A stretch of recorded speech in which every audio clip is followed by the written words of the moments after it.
Hello and welcome back to my channel What If Deca 2.0. Join us as we delve into the realms of fanfiction and fantasy, bringing you the best stories and discussions.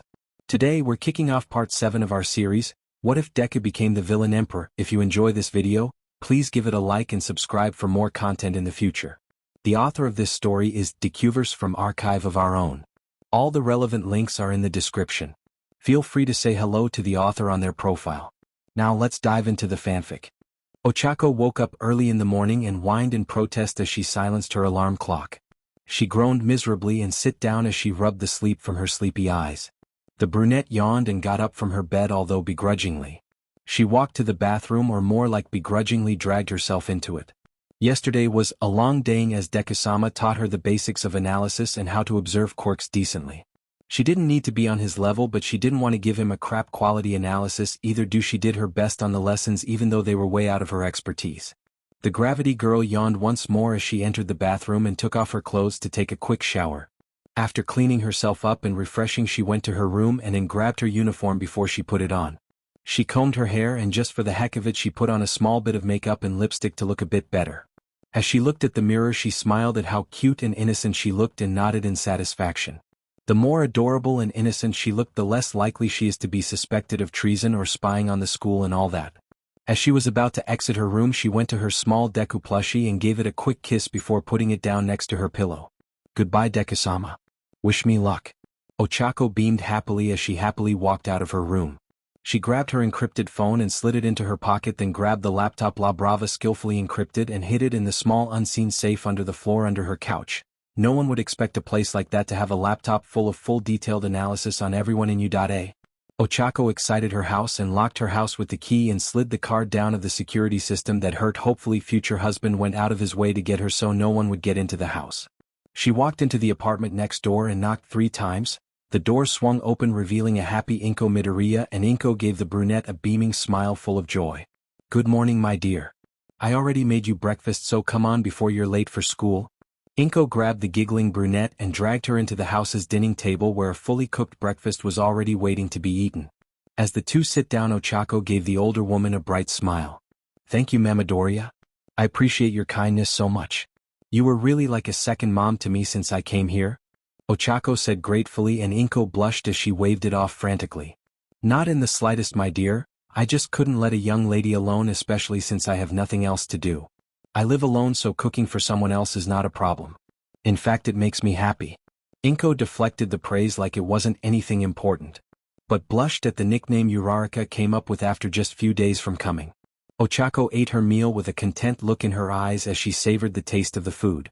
It was made with so much love that the brunette almost saw the greenette with a bob cut and brown hair, her eyes carrying the same motherly love that she almost cried in joy when she first tasted the woman's food for the first time. "Is the food good, Oako-chan? I hope you like it. If you'd like a better diet for training, just give it to me. I would happily make the necessary meals," Inko said kindly as she ate some rice. Oako noticed that her food was like one who wanted to stay fit. "Not necessary, Midoriya. I already eat enough. I'm not trying to be a bodybuilder or anything. Normal satisfying meals will do," Oako insisted, but she was happy that the woman cared so much to make the offer in the first place. Oako looked at the pictures of Miss Inko and Deku-sama when he was young. She figured it out, and she found it sweet that even when he turned his back on the whole world and despised it with his whole being, he still looked after his mom like the loving person he was. It made her admire him even more. After Oako finished her meal, she got up and grabbed her backpack before going to the door to leave. "Thank you, Midoriya. See you when I am back," Oako called out as she ran outside, but she heard a "bye, honey," which warmed her heart. The brunette smiled as she went to the train station and took the train that would take her to U.A. with a bright smile, ready for whatever they had to throw at her. "For Deku-sama. Vampire Queen. Hey, is anyone active right now? Deadpool, is anyone there? Gecko Man, hello there. The boss, U.A. spy? Are you there? U.A. spy, yes my lord. A school, man, sucks to be you. I hate U.A. with my whole being. Insomniac. Yeah, we figured it out after your 50th rant about how much that school sucks and can't help but agree. Insomniac. I couldn't even go to Jenny D, damn it. The boss. Sorry for that, Insomniac. I will brutally splatter Thunderbolt on the floor for you when we get in. Insomniac. Thanks, Chief, thanks. F school. Yes, speaking for everyone with a villainous quirk in Japan, thanks. Vampire Queen, stan that. Deadpool, stan. Gecko Man, we all appreciate you, boss. The boss. Vampire Queen, anyways, you ready? Deadpool, hope you are. Game Master, you ready? Because this won't be an easy quest. Once we attack the castle, there will be suspicions on every character in the site on how in the actual hell did we get into their dungeon. Burn Beach, what Games for Brains is trying to say is, be careful and don't draw suspicions to you, better stay under the radar all the time. Papagiri, yes, that, and make sure to be eating well and sleeping full time. You got a spy, thanks guys. I'll be careful. And don't worry, Papagiri, Midoriya is monitoring me just like you do. Papagiri, I will make sure to personally thank her later then. Maybe get her a nice bottle as a gift.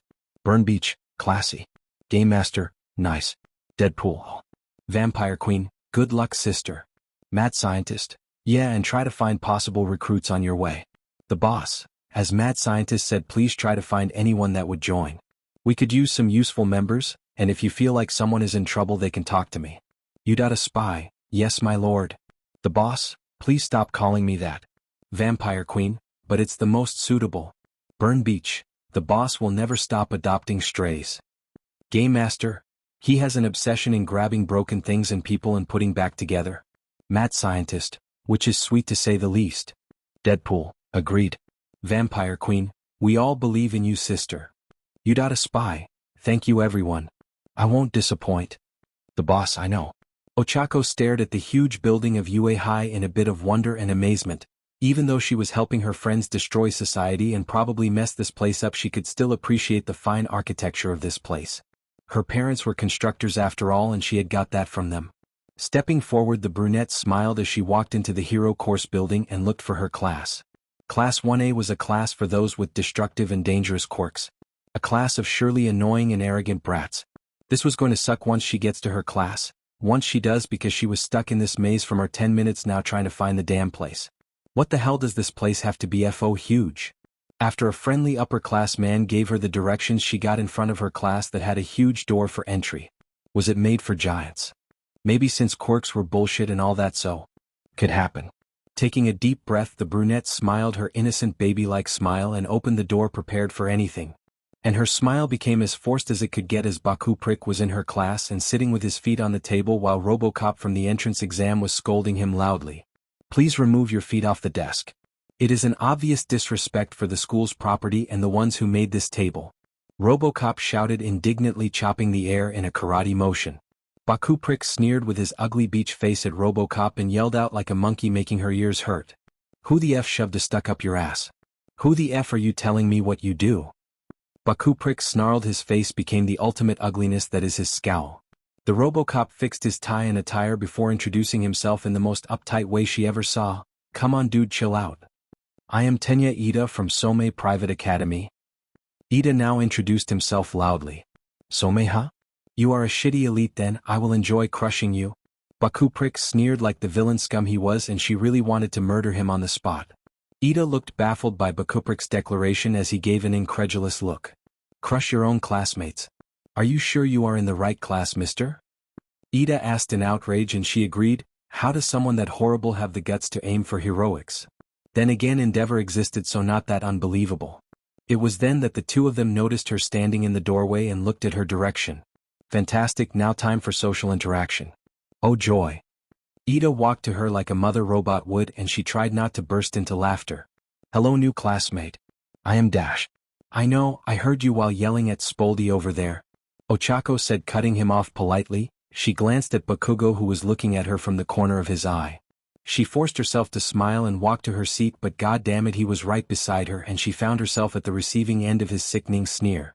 When her lord destroys this place, she will ask for a round on this blonde just for her dignity. What? Got something to say, Spoldy? Oako asked with a huff. Leave her alone, you.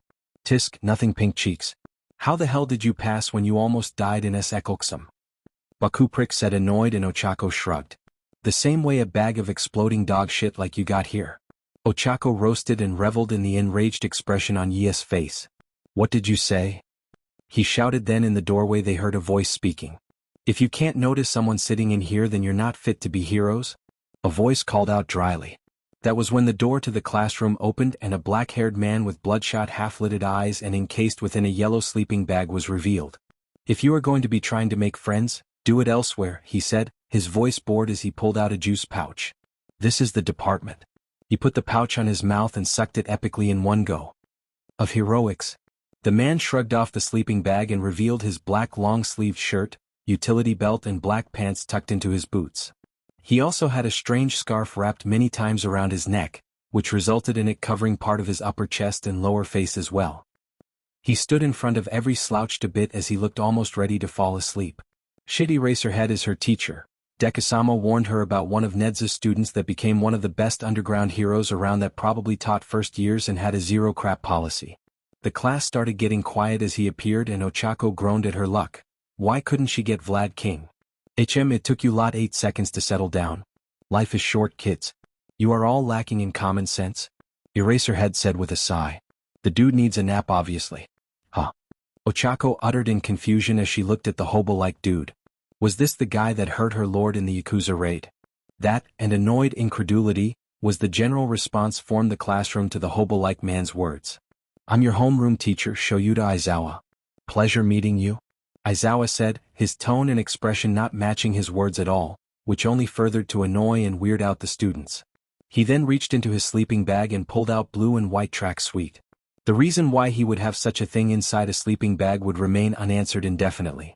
"Wear these. Immediately. And then shove off to the PE grounds?" Aizawa said dryly, looking at them with disinterest. "Ah?" everyone said confused. All Might was sitting on his new office going through the files of the members of Class 1A, which was the class to which the boy that intrigued him was assigned and the class that he was going to be teaching foundational hero studies along with 1B, and he perked as he remembered one tiny detail about the first day at UA. I totally forgot how unforgiving UA's system is. Depending on their homeroom teacher, they might be expelled before the day is even over. Who is their homeroom teacher anyways? He thought before he went and checked the first pages of his documents. After a few moments of checking, Toshinori sighed as he put down the documents and pinched the bridge of his nose in annoyance. They got Aizawa. They are on in for a very rude awakening. He paused for a moment and frowned. I hope this ends well. I have a bad feeling about this. A Quirk assessment test? Asked everyone, curious and confused. The entire class of 1A and Aizawa were at the P.E grounds. They were massive and possessed many terrains to practice different sports. But what about the initiation ceremony? Or the guidance counselor meeting? Asked Oako in confusion. What the hell was the deal with this guy? They already were starting with a test. But Deku-sama told her he was into expelling those unfit to be heroes, so Bakugo is fair game. The thought made her giggle in amusement at the possibility of him getting expelled in the first day. If you want to be heroes, we don't have time for such things, Aizawa said somewhat harshly before he turned to look at them all from over his shoulder, his bloodshot half-lidded eyes seemingly menacing as he stared at them. You all understand that UA has a reputation for the amount of freedom that is given on campus. Well, that freedom also go for us teachers too, he said, and his tone was enough to send a shiver down everyone's spines.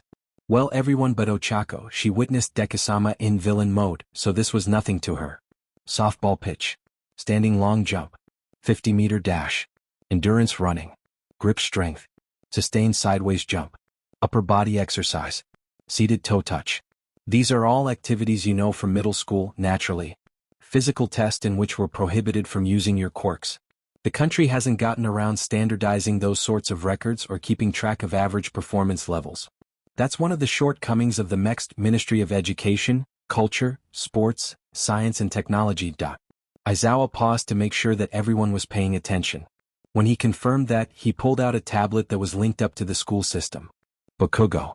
How far you could throw a softball in middle school? Aizawa called out to Bakugo. Why him? Bakugo shrugged carelessly. 67 meters, I think, he said in a bored tone. Oako really wants to strangle that beach face of his. Aizawa nodded and pulled out a softball as he motioned Katsuki to take a place inside the throwing circle. He lobbed the ball at him when Katsuki did as told. Try using your quirk this time around. As long as you don't exit the circle, anything you do is fine. Don't hold back, he said somewhat pointedly at the end. Bakugo looked at the ball with a raised brow for a few seconds before his face split into a large feral grin that was almost unhinged as he pulled his arm back. He looked like a villain, goddammit. Die. The Bomberanian bastard shouted so loudly it was heard through the explosion as the blonde idiot threw his arm forward. The second the ball was gonna leave his hand, his palm exploded, creating a bright explosion that created a trail of smoke from the quickly shooting ball. Said ball launched a far distance away. As she could do better. Aizawa waited for the ball to fall, which took few seconds. Then his tablet let out a beeping sound, causing him to pay attention to it. Know your limits, that's the most rational way to go above and beyond them. The hobo-like teacher said in a monotone voice as he showed them the tablet. It read 804.2 meters. Oako wasn't impressed. She could send it to space with her starting quirk before Deku-sama's amazing power-up. Awesome. That looks so fun. Declared a pink-skinned and pink-haired girl with small horn protruding from her head with an excited grin on her pretty face. Her black and yellow eyes were gleaming with awe as she looked at Bakugo. Oako had half a mind to go tell her that he was a heartless bully that tormented an innocent cinnamon bun and suicide baited him, but decided against it since he will be exposed anyways. Aizawa turned his attention away from Bakugo with an intimidating expression. It looks fun, you say? He whispered menacingly as he turned to glare at all of them, his half-lidded bloodshot eyes only adding to the image. So, you were planning to spend 3 years here having a good old time? What happened to becoming heroes? He asked darkly. Well, at least he is serious with his job. She respected that. More than one shivered in fright at the tone of Aizawa's voice as he pinned each and everyone in place with his gaze. Only a few, such as Bakugo, Ida, the girl in a dark ponytail, the bi-haired boy, the red-haired one, the girl with frog-like features, and even a girl with earphone jacks, managing to hold his gaze without flinching or trembling in place. Oako just gave his intimidating glare a deadpan stare, making him look at her skeptically, but she just raised a skeptical eyebrow in response. All right then. Since that's how it is, I've got a new rule. The student who ranks last in total points will be judged as hopeless and will be instantly expelled. Aizawa declared for all of them to hear. Yeah, he only wanted an excuse to get into that since he expelled his entire class last year. The poor girl will be blamed for shit. Cheeky. The one who ranks last gets expelled? An extremely short boy with a big head and a hair that resembled grapes exclaimed, his skin pale, sweating, and his entire body sweating as he bit at his nails at a rapid pace. Okay, she would bet he was gonna the butt of the jokes in class from now on, and maybe even the class mascot. Not nice, but she doesn't make the rule set of how things work in this cruel world. This is our first day here, declared Oako with some fake protest in her voice. But even if it weren't, that's just too unfair. She must act like she gave a shit. She already knew she will get the middle. She could secretly use physical booster without anyone noticing if needed after all. Aizawa raised an eyebrow at her. Natural disasters. Massive accidents, ego-mad villains. All kind of horrors can happen when we least expect them. Japan is now positively up to the neck in unfair. And it's our jobs as heroes to reserve it all and restore reason.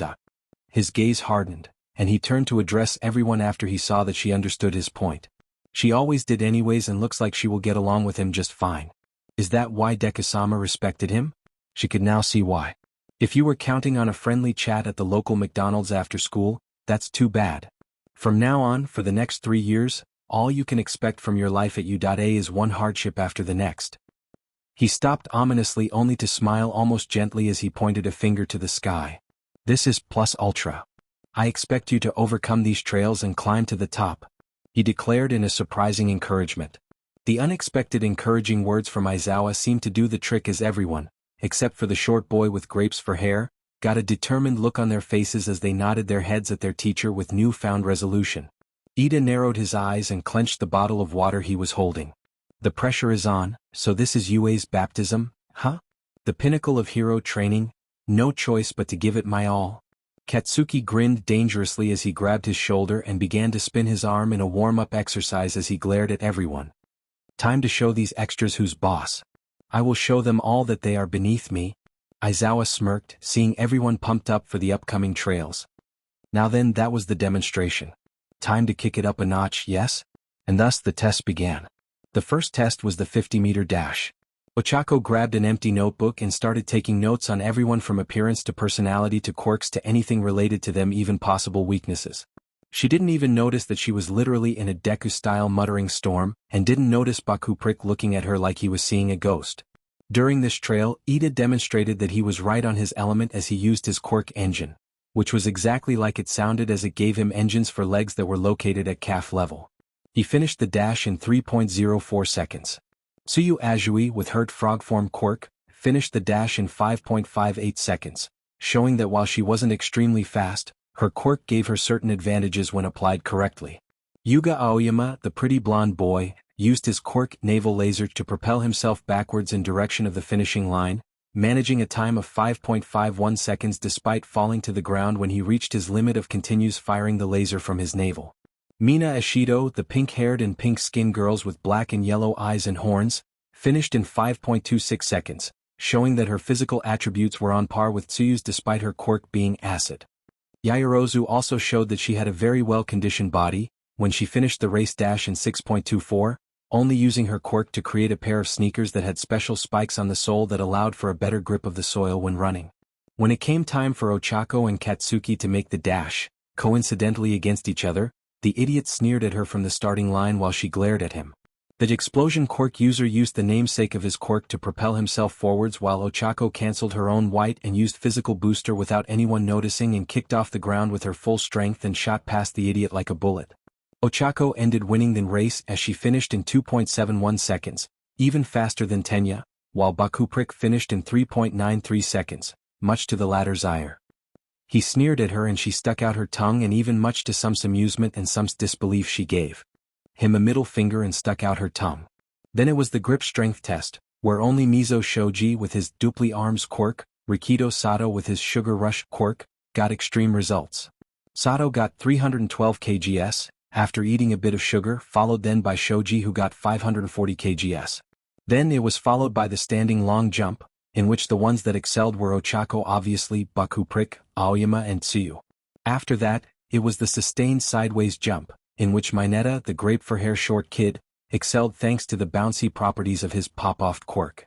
Then they were back to the softball pitch trail and Bakugo was seething when Ochako's result turned out to be infinite, when she used her quirk to negate the effects of gravity on the ball before she threw it, and he was impressed, and even more pissed, when Yaoyorozu created a small cannon for the softball, which was within the rules as she could, in Aizawa's own words, do whatever she wanted as long as she didn't leave the circle.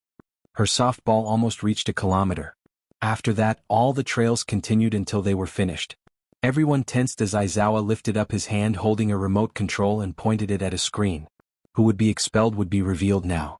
Then, with a bored expression, Aizawa spoke again. Oh yeah, that whole expulsion thing? It was a lie, by the way. The hobo idiot said so casually Ochako wanted to strangle that scrawny pale neck of his.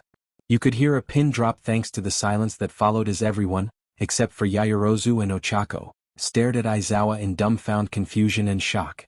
Huh. Was what came of all of their mouths. Aizawa grinned in amused glee as he stared at them with sadistic eyes. It was a logical deception to pull out your best performances. It is known that humans perform their best when they perceive that there is something valuable at stake after all. Ochako couldn't help but snicker while Momo rolled her eyes at the following outraged outburst of the others, all of whom looked ready to murder the gleeful Aizawa. Well, she could relate to that last one, but on Endeavor instead. Come on guys. Use your brains and think logically. Of course it was a lie, she told them with some exasperation as she shook her head. Aizawa then turned around and began to make his way back into the main building. And, right? Yep. With that it's over. Your curriculum sheets are back in the classroom, so give them a once-over. And don't relax too much. If you think today was absurd and unreasonable, your eyeballs will doubtlessly pop out of their sockets at tomorrow's ordeal, he said before he nonchalantly pressed a button on the remote and the screen came to life, showing each one placement and their scores. 1 Momo Yaoyorozu. 2 Ochako Uraraka. 3 Shoto Todoroki. 4 Katsuki Bakugo. 5 Tenya Ida. 6 Fumikage Tokoyami. 7 Mizo Shoji. 8 Mashireo Ojiro. 9 Ijiro Kirishima. 10 Mina Ashido. 11 Koji Koda. 12 Rikido Sato. 13 Tsuyu Azui. 14 Yuga Aoyama. 15 Hanta Siro. 16 Denki Kaminari. 17 Kyoka Jiro. 18 Toru Hagakure. 19 Minoru Mineta. Everyone were surprised by the results and how Yaoyorozu and Uraraka got first and second place respectively. Uraraka's quirk didn't seem like it would get her to second place, but then again she seemed very fit, so they didn't question it, but they all looked at her in awe except for some. Mineta, who had passed out after finding that he was on last place and feeling extremely amount of relief when it turned out that he was not going to be expelled, and 2 others. Katsuki was glaring daggers at Ochako and Momo. 4th place. I can understand how the ponytail beach and her bullshit quirk beat me, but just how did that pink cheek speech get second place? Gah. He then turned towards the bi-haired boy who was standing next to him and was also looking at Ochako curious and bothered. And who the F is this guy? Shoto Todoroki. He looks familiar for some reason but I can't place where I've seen him before. How the F did he get third place anyway? Meanwhile, Shoto looked at Ochako with narrowed eyes. They widened a bit when he felt his left side started to heat up while his right side began to get cold. Scowling, he crossed his arms and focused on raining on his quirks, successfully doing so after a few moments. He turned his eyes back to the brunette, who was embarrassedly laughing while she was speaking to her classmates with a bubbly smile and happy tone full of joy and innocence, the others laughing in amusement as she chatted with them happily. Slowly, an excited smirk appeared on Shoto's face as he narrowed his eyes at the brunette who managed to beat him. Uraraka? How interesting. After the day was over, Ochako put everything back in her bag and prepared herself to leave the classroom and school grounds to go home, have dinner with Midoriya and then give her personal report to Deku-sama. As she turned to leave, Bakugo got in front of her face with a glare. What the hell does he want now? You didn't beat me, got that? You extra just got lucky. Nerd. Bakugo snarled with his beach face, scowling deeply. Everyone in class stopped what they were doing to look at what was happening with a bit of worry and nervousness. They were worried that a fight might break out between these two since Bakugo was glaring daggers at the friendly adorable brunette that was nothing but a sunshine girl to everyone all day. Ochako just blinked at his sentence. She stared at the blonde for long few seconds before she moved around him and walked to the door like he wasn't even worth the air needed to speak to him. Bakugo whirled around quickly with his eyes bloodshot open in anger at being ignored by someone he saw as lesser than him, and yelled out. Hey! Don't ignore me, you extra! He yelled out in a furious tone. Ochako stopped while holding the doorknob for few seconds. Then without acknowledging the idiot she opened the door and exited quietly without uttering a single word. She grinned in satisfaction as she heard a scream of pure unadulterated rage coming from the class and reveled in tormenting her beloved's tormentor. She will make sure to get to the physical torment the first chance she gets. With a smile she walked outside the gate, just for a feminine hand to grab her shoulder gently. It was the girl Gyrus who was looking at her intently like judging her. Ochako felt nervous. Why is she looking at her like that? Did she get suspicious? Did she somehow know her as someone in the league? Why is she so silent? What you said did with that blonde? Gyrus started darkly. Then her face brightened up as she gave a shit-eating grin with her eyes twinkling. It was metal as F. The girl laughed cheerfully as she started mimicking Bakugo's angry beach face. He was like Mad Dog, damn it. Ochako grinned widely. I know, right? It was hilarious. She agreed with a beaming smile. Damn girl. I bet you he does his hair with his explosions. Kyoka grinned. Ochako laughed. Yeah. And he looks like Chihuahua when he is mad. The two kept chatting happily until they separated in the train station to go home. Deku was smiling in excitement as he glanced over the document Uraraka had sent him of her classmates' quirks. He had shown her how to do a basic analysis not long ago for the mission, and he had gone as far as to make a template for her so it would be easier. He wasn't expecting analysis on his level and he didn't need all the specifics, but she was observant and gave little details and theories. Like the Todoroki kid only ever used ice, but it was possible that he had access to fire if his chimerism was any indication. Or the one with the sentient quirk that looked like the bright light of the sun was hindering his quirk use. Or the boy with the naval laser who seemed like his quirk wasn't suitable for his body so he couldn't use it effectively. The small things mattered and only time would reveal everything. It was really a long day, Deku-sama. Eraserhead got us a quirk apprehension test and said that last place will be expelled, and I got stuck in a rivalry with some jerk and ended up getting second place beneath the Yaoyorozu air. I don't know, but I think I made few friends. I'll see who could be swayed into our team, but it might take some time. She was leaning back in her chair facing the laptop camera.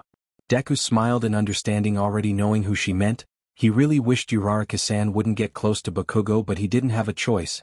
Plus she was more than capable of defending herself if need be. It's alright, Uraraka-san, if you think being a star student is the better way for your mission, so be it. Just don't show your true abilities and stick to zero gravity to not seem like you have multiple quirks. Deku instructed gently, and Ochako nodded her head in understanding. Yes, Deku-sama. I will make you and everyone proud. And tell Eri-chan I love her. Tell all the kids actually. And tell the girls I miss our girl talk. Oh, and tell Mustard to text me his newest theories because they are entertaining and you already know the rest. Ochako said while munching on a snack. Deku skillfully and cheerfully pretended to not notice that she was snacking on some of his mother's delicious cookies. He'd recognize those anywhere, After all, what son wouldn't recognize his mother's tasty cookies? He didn't want to think about how much he missed his mother in the past 2 years. It was part of the reason he set Oako up in the apartment next to her. He knew his mom couldn't resist checking in on a teenager living alone, especially one nice and small and adorable, and he would get some updates on how she was doing without having to act like a creepy stalker since Uraraka-san caught him red-handed. It was a win-win situation in his book. Yeah, it's not like there's a time crunch. Better slow and accurate than quick and sloppy. Anything else to report? Deku said with a kind smile as he leaned forward to the camera on the computer of his desk's office. She sat up a little straighter at that. Yeah, my homeroom teacher. I'm not comfortable with him since he seems like he watches everyone with doubt and paranoia. It's worrisome.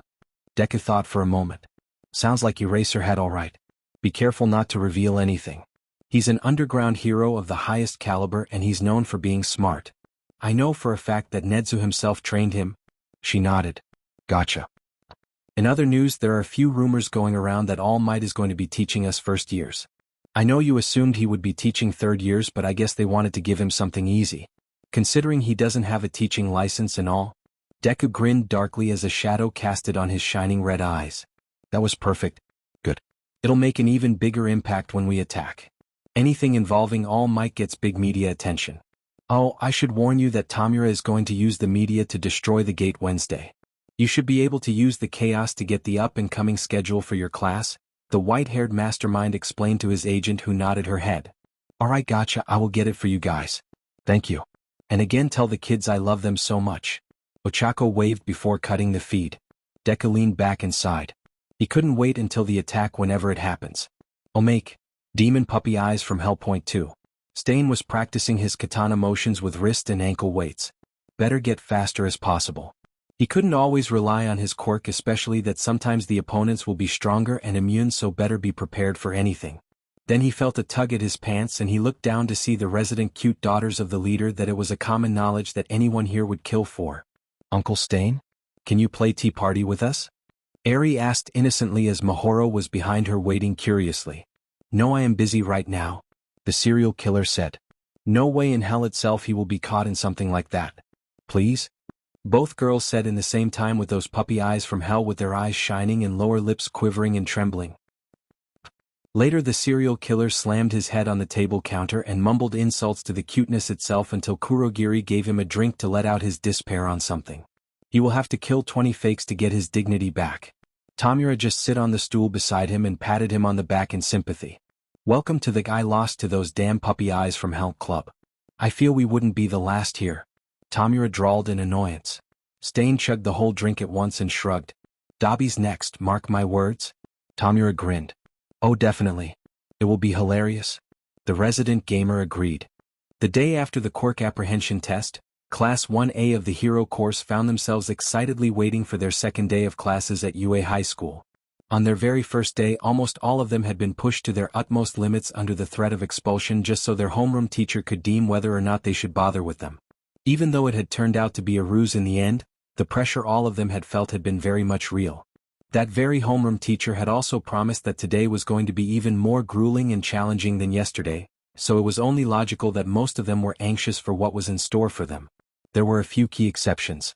Oako and Kyoka were sitting close to each other and talking in a hushed tone of why Endeavor was a literal flaming dumpster that should be emptied and extinguished quickly, and comparing the idiot to the current bag of explosive dog's hit that is Katsuki Bakugo. Katsuki, being his confident and uncaring self, just sat back and scowled at the ceiling as he rested his feet on his table. To him it didn't matter what they were going to be doing today, because whatever it was, he was going to make sure everyone, especially Pink Cheeks, remembered that her place was beneath him by making blowing her up until she died. The only one allowed to be number one was him, after all. And finally, the other ones that weren't exhibiting anxious behavior were the bicolor-haired teen as he calmly sat reading, the guy that had an avian head and the guy with the tail, both of whom were seemingly meditating, the tallest guy there, the one that had 6 arms and was wearing a face mask, who wasn't doing anything in particular, just sitting there with an even look in his eyes, and the girl that resembled a frog, who was looking towards the front with a blank expression on her face, head tilted and her index finger right below her mouth. Aizawa opened the door to the classroom and slipped inside quickly and silently. Whatever noise that used to be in the classroom went away as Aizawa closed the door behind him and walked to stand behind his desk. With uncaring and bored expression still on his unkempt face, Aizawa nodded with what almost looked like approval. It only took you 3 seconds to quiet down and get to your seats today. It seems like you are learning common sense. Good, he said in a monotone voice. Everyone's sweat dropped at his words. Aizawa continued on. Since we didn't have time for it yesterday because of your lack of common sense, we'll use today's homeroom session to introduce ourselves. The eyebrows of almost everyone twitched in irritation when they heard him. It was actually your fault, sensei? That was the collective thought of everyone in the classroom. Well, Ochako and Katsuki used the word idiot instead, but no one even them knew that. You will stand up next to your seats, state your name, the name of your quirk, what does your quirk do, and a fact about yourselves. This is done with the purpose of getting to know each other better, obviously. For the next 3 years, you will be learning together everything you need to be pro heroes. It will also be extremely likely that you will work together as pro heroes as well.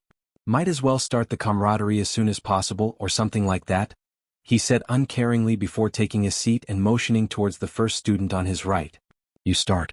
Please follow the order of seating arrangements.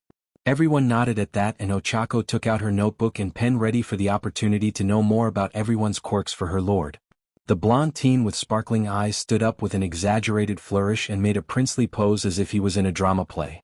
What the F? J. Emapel Yuga Aoyama. My quirk is naval laser. Obviously, as its name implies, I can shoot laser beams from my navel. French is my second language. The pleasure is all yours. He finished his introduction with another flourish and an over-the-top eye wink. Everyone's sweat dropped at the ludicrousness that just happened. Even though Ochako dutifully noted down the name of her classmate, the name of his quirk and what it did in general. She will get the details from all of her classmates at the heroics class. He can shoot lasers from his navel. While the point of origin is a bit inflexible, I recall him being in the same area as me during the entrance examination. He wore a belt that likely enhanced the strength of his lasers to the point that could easily destroy the robot villains. If he can find a way to shoot those lasers from other parts of his body, he would be a very difficult person to fight against. Deku-sama wouldn't be that interested in this quirk. Ochako noted. After Aoyama was the pink-haired and pink-skinned girl with yellow pupils, black scara and horns. She had an excited grin on her pretty face as she eagerly jumped to her feet from her seat. After the weirdo, it's my turn. The name's Mina Ashido. My quirk is called acid. I can secrete a corrosive liquid from my body and I can control its solubility and viscosity. My quirk is also the reason why I look like this. And I like break dancing. Pleased to meet you all. She finished her introduction with grin still in place and giving a double peace sign. She's nice. Ochako thought with a cheerful smile as she wrote on her notebook. Anyways, she can be an extremely dangerous close-quarter combat fighter if she can coat her entire body with her acid. Not only that, but if she can shoot the acid far away from her, she also has an answer against those that fight at a distance. Deku-sama already has quirks to help with that. You might like this one. Ochako beamed happily. Next up was the frog-looking girl. She calmly stood up and with a calm expression on her face she made her introduction. My name is Tsuyu Azui Ribbit. My quirk is called Frog and it allows me to do everything a frog can do, so I am still experimenting and discovering new abilities. I like rainy days. Please take care of me, she said simply before taking her seat again. Despite looking a bit like a frog, she is also surprisingly cute, Ochako said with giggle. She shook her head as she focused on writing. Anyways, if she can indeed do anything a frog can do, then she has an arsenal of abilities that will allow her to respond to many different situations. She'll a very well-balanced heroine when she develops all her abilities. Better watch out in the future. After her it was the turn of Tenya, who rose mechanically from his seat, bowed stiffly and then spoke seriously while standing ramrod straight. I am called Tenya Ida. My quirk is engine. It gives me a set of engines located inside my calves that allow me to reach high speeds depending on the gear they are. I enjoy studying. I hope we can all have a fruitful stay here at the distinguished facilities of UA, he said before bowing again and taking his seat back. As serious and uptight as ever, huh? Ochako thought with amusement. In any case, Ida's quirk is extremely formidable. It allows him to reach speeds that give him enough momentum to generate enough force to destroy the robot villains, and he is though enough to not hurt himself while doing that. He'll be a force to be reckoned with in the future. But nothing most if not everyone in the league couldn't handle. Ochako, who sat next to Tenya, was next. She stood up and smiled happily at everyone trying to keep her innocent appearance. My name is Ochako Uraraka. My quirk is called Zero Gravity and I can manipulate gravity by making objects weightless or making them float when I touch them. but surprisingly I can telekinetically manipulate two of the weightless objects in the same time. My favorite hobby is stargazing. Please let's all get along, she said before taking her seat back. She glanced around to make sure no one seemed bothered by her, but thankfully aside from Baku Prick everyone seemed to like her so far. Next was another blonde teen with small black eyes, a thick tail with a hairy end and a calm disposition. I am known as Mashareo Ojiro. My quirk is called Tail. As you can all see, I possess a tail that is as sturdy and strong as it is flexible. It comes with all the benefits of possessing a fifth limb that you can consciously control. I enjoy practicing martial arts. Thank you for listening, he said with a formal bow before he took a seat. Ochako tilted her head to the side. I remember that he was also in the same area as me during the entrance examination. That tail is strong enough to destroy the robot villains. If he can effectively apply the usage of his tail to his fighting style, he'll as unpredictable as he'll be dangerous. Quirk wouldn't interest Deku-sama though. Following Mashareo was another blonde teen, but this one had spikier hair with a black lightning-shaped stroke and thin eyebrows. He stood up and tried to smirk in a cool manner as he pointed confidently at himself. The name is Denki Kaminari. My quirk is electrification. I can emit electricity from my entire body. I like cute girls and everything that is trending, he said before he once again tried to look cool by winking at all the girls in the room, whom either looked confused, Tsuyu, or just ignored him, Momo, Mina and Kyoka. One couldn't tell what Toru's reaction was since she is invisible. Ochako just gave an innocent confused look as she tilted her head to the side, cutely causing him to blush. Then her eyes widened at his words. Electricity? That is seriously overpowered. If he can be as strong as Deku-sama, it could be a problem. Holy crap, she thought, worried as she wrote in her notebook with a small frown. Next up was a spiky red-haired teen that had a small scar above his right eye and whose teeth were slightly pointed. He grinned boisterously as he crossed his arms across his chest. I am Ijiro Kirishima. My quirk is hardening and it allows me to exactly that. I can harden and sharpen any part of my body. My favorite hero is Crimson Riot because he is the manliest of them all. That's one impressive quirk. If his hardening abilities don't affect his mobility and he can control how much he can harden himself, Deku-sama might like this one, thought Ochako with some excitement at finding someone that could interest her lord. Then one that was next was a tall, muscular teen with peach-colored skin and head shaped like a pointy rock. He timidly stood up with shoulders a bit hunched and holding a small white board with something written on it. It read, My name Koji Koda. My voice is Ani-voice. I can command and take control of any animal when I speak to it. I own a rabbit as a pet. Forgive me for any inconveniences. When everyone finished reading, Koji was bowing his head. After a few seconds he quietly took his seat again. A bit shy, isn't he? In any case, that quirk of his is pretty useful. Using animals, who generally have much better senses than humans, he can gather information and track others easily. Not only that, there are animals out there that can put up a mean fight. Wait, wouldn't that make Deku-sama able to control his nomus better? I gotta tell him, she thought as he wrote on her notebook. Sitting next to Koji was a tall, muscular teen with spiky brown hair and thick lips. My name is Rikido Sato. My quirk's name is Sugar Rush. By consuming 10 grams of sugar I can increase my strength 5 times for 3 minutes, and by consuming more sugar I can extend the time my strength is increased. I like making all kinds of sweets. Nice to meet you all, he said before taking his seat. It seems that the strength of his quirk depends on how strong he is on his base form. Also, he can only extend the time of enhancement, not the amount of enhancement itself, by consuming more sugar? That seems a bit inconvenient, but it makes sense from a physiological point of view. Ochako thought with a hum as she wrote down details. After Sato, it was time for the tall boy with silver hair wearing a face mask and with the sleeves of his uniform cut out to make space for his extra arms. My name is Mizo Shoji. My quirk is Dupli Arms. Not only can I generate extra arms, but they can also imitate other parts of my body such as my ears and mouth. My favorite food, takoyaki, he said, having used the end of one his arms to manifest mouth from which he spoke. It had been cool in a weird kind of way. If he can manifest his mouth and ears, it's likely that he can also manifest eyes from which he can see, giving him an extremely expanded field of vision. Not only that, but I know for a fact that he is also extremely physical strong, she thought after writing her notes down. Next up was a slender girl with purple-colored hair and triangular-shaped, onyx-colored eyes. Her most peculiar feature were her earphone plug-like earlobes. Was Kyoka-chan. They bonded over roasting idiots and the fact that they both love metal and pop music. My name is Kyoka Gyro. My quirk is called earphone jack. You see how I got earphone plugs for earlobes? I can control their length at will and I can channel the sound of my heartbeat through them. And they are way tougher than they look, just so you know. I hate players and perverts, she deadpanned at the end, giving Denki and Mineta, whom she had noticed had been ogling her and the other girls for quite a while, the evil eye. Oako approved. She is as cute as she is scary. What a combination. Deku-sama would love her, thought Oako, smirking slightly. In any case, sound-based quirks are extremely useful, even more so if the frequency of the sound emitted can be adjusted at will. I'll ask my lord for suggestions to come up with, if she needs any, after I see her use her quirk. The following to make his introduction was a tall teen with a lean physique, almond-shaped eyes and quite the large teeth, which were in display thanks to the friendly grin he had as he stood up. Yo. The name is Hanta. My quirk is tape. I can shoot cellophane tape from my elbows and let me tell you, my tape is as strong as steel, so don't underestimate it. My favorite fruit is orange. I hope I can get along with all of you. That quirk should give him a lot of mobility in urban settings.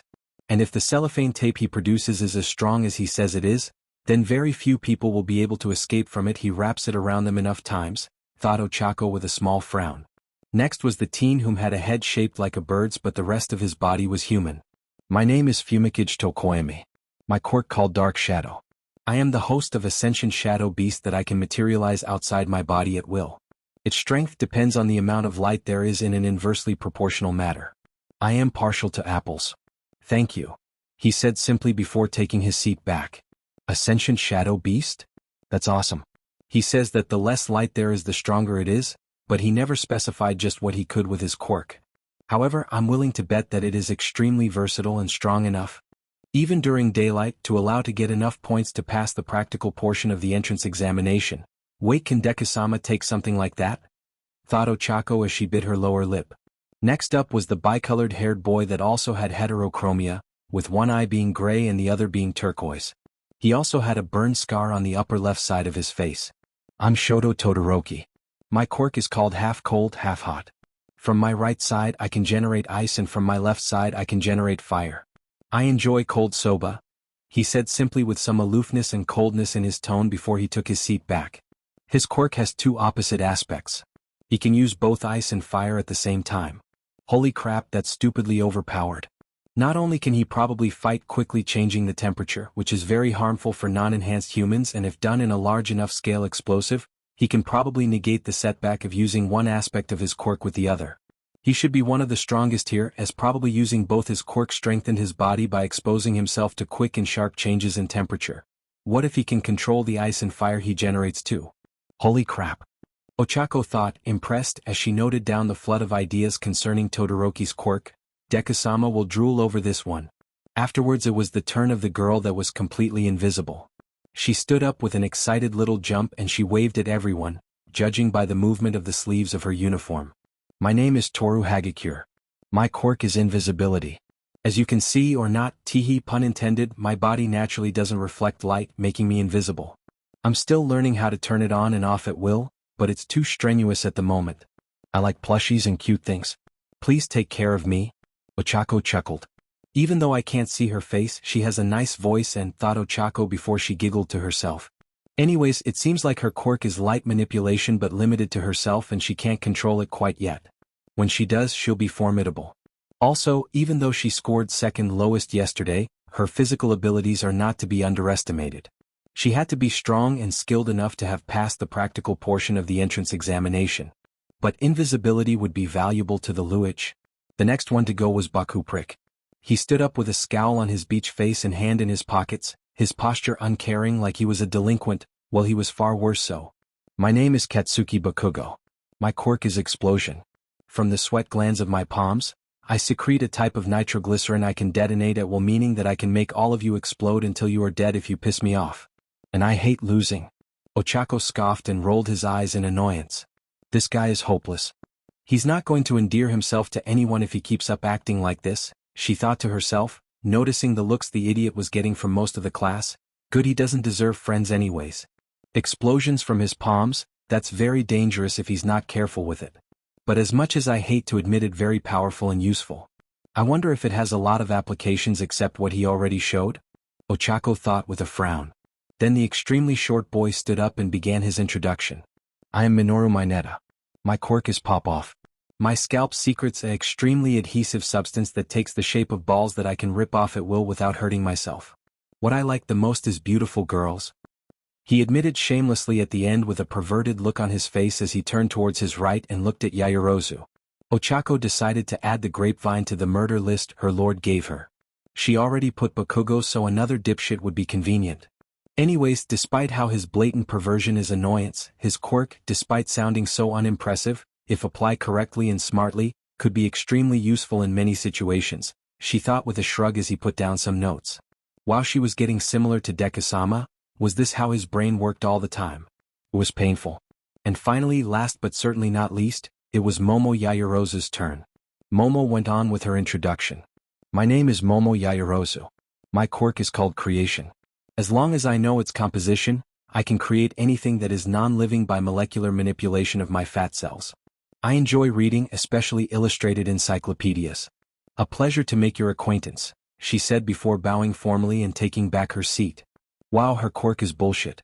It's literally the most versatile quirk in the class, and she's only limited by her imagination and the amount of material she has to work with.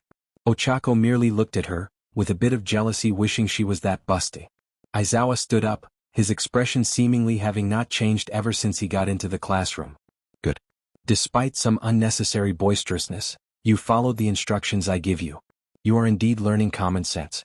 As there is no more time to do something worthwhile during this lecture, I will take my lead. Please make sure to behave yourselves with the other teachers and do not waste their time. I would be very upset if you embarrass me. Oh, by the way, you can seat anywhere you like from now on, he said uncaringly before starting to walk towards the door of the classroom. All the members from Class 1A looked with mixed incredulity and annoyance as he promptly left the classroom. He only cares about his reputation, was the collective thought. Seeing that they still had about 15 minutes before the next lecture, everyone went back to what they were doing before Aizawa arrived with a few key differences. The group of Oako and Kyoka had been joined by Mina, Tsuyu, Denki, Kirishima, Kyoka, Siro and Toru, whom were the most social of the class apparently. And all of them were having the time of their lives roasting the hell out of Endeavor. Todoroki came close and kept listening, and Oako could swear he was smiling. Katsuki scowled as he saw Oako and Kyoka mimicking Endeavor's expression with the voice, and all while saying funny lines, the others expressing amusement at this and laughed slightly. So she thinks she is better than me, who? I'll kill her with my quirk until she is dead and it gets through her stupid head that I am the strongest between in here, he thought furiously as he gritted his teeth. The rest of the morning consisted of 2 lectures of 1.5 hours each. The first one was English under Present Mike, and the second lecture Modern Literature under the hero known as Cementos. After the completely normal lecture of classes, noon arrived and all the students gathered at the mess hall for lunch, which was prepared by the hero lunch rush. But after that was when the normal lecture ended, because after the lunch lecture, it was time for foundational hero studies. Back within Class 1A's classroom, everyone was so excited about the class and the fact that it was All Might who was going to impart it that they were already seating in their preferred seats now that they could pick whichever they wanted. Since Oako, Momo and Ida liked to seat as close to the blackboard as was possible, the rest took whatever plavels that was more comfortable to them. Ha ha ha ha. Everyone but one perked up in excitement when they heard the iconic laughter suddenly resounding seemingly everywhere. Oako was the only one who rolled her eyes and scoffed in disinterest. Does he always have to do anything over the top? She muttered with exasperation. I am Toshinori Yagi in his All Might muscular form, wearing a skin-tight costume that consisted of a red top, blue pants, yellow gloves and boots with white accents and a blue cape with a red inner side, epically opened the door to the classroom and stood there leaning forward with his massive chest sticking out with his cape somehow billowing forward due to a non-existent breeze. Coming through the door like a normal person. Oako's sweat dropped. How the F is that normal? With an air of excitement and cheeriness, All Might began to merrily march into the classroom towards the desk. I can't believe it. All Might is really going to be teaching us, exclaimed Kaminari in disbelief. That design is so Silver Age, commented Kirishima with a grin. The art style clashes so much that it almost gives me goosebumps. The moment he stood in front the desk, All Might struck a flexing position that had him giving his back to the students. Foundational Hero Studies? He began as his entire body began to vibrate slightly. For this class, we'll be building up your foundations through various trials. This class is the most important one within your curriculum. The entire class, even a mildly exasperated Ochako, hung on his every word. She was hoping for a chance to beat up Bakugo so badly. With that in mind, All Might trailed off before suddenly turning to face them, making all of them flinch in surprise, striking an epic pose while holding a small piece of paper that had the word battle written on it. Let's jump right into it with the trial of battle. Ochako almost squealed as her eyes took a dangerous glint into them with a very cruel smile on her face. This will be fun. Bakugo, who was sitting around the middle, began to grin in excitement. The trial of battle? All Might, grin widening, adopted another epic pose with arms and legs spread. Indeed. And to go with your first battle? He pressed a button in a device that he had pulled out from somewhere, as he trailed off, which resulted in several compartments hidden in the walls coming out. These compartments contained several metal suitcases, each one labeled with the name of each one of the students in the classroom. We have prepared the gear we had you send in requests to match your quirks. Our battle gear, exclaimed Zero. Awesome, shouted Kirishima in excitement.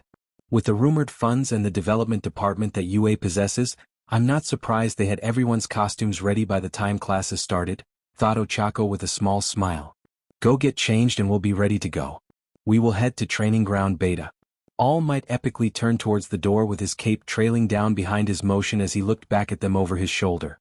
The garb you bring into the battlefield is vitally important, boys and girls. And remember, from here on out, you are all officially heroes. All Might stood epically with his arms crossed in front of the control buildings of Training Ground Beta as he waited for his students to come out. Even though he looked as confident as ever, inwardly he was a bit nervous. He was responsible for 20 teenagers that will become the future heroes of Japan. I'll just make sure to teach them everything I was taught to the best of my abilities. Everything that I learned here and from Master and from Grand Torino-sensei, though severely toned down in the latter's case, should be more than enough, thought Toshinori to himself before nodding his head in resolution. He perked up and his grin widened when he saw the doors opening as his students walking towards him wearing their hero costumes. All Might inspected all of them as they walked towards him in an epic way that was just marvelous in his opinion. Yuga Aoyama's costume was violet in color, possessing the shape of a lean knight's armor with a glimmering cape and also having a belt with a ring-shaped buckle that allowed him to use his quirk better. Besides that, he wore a wing-shaped visor.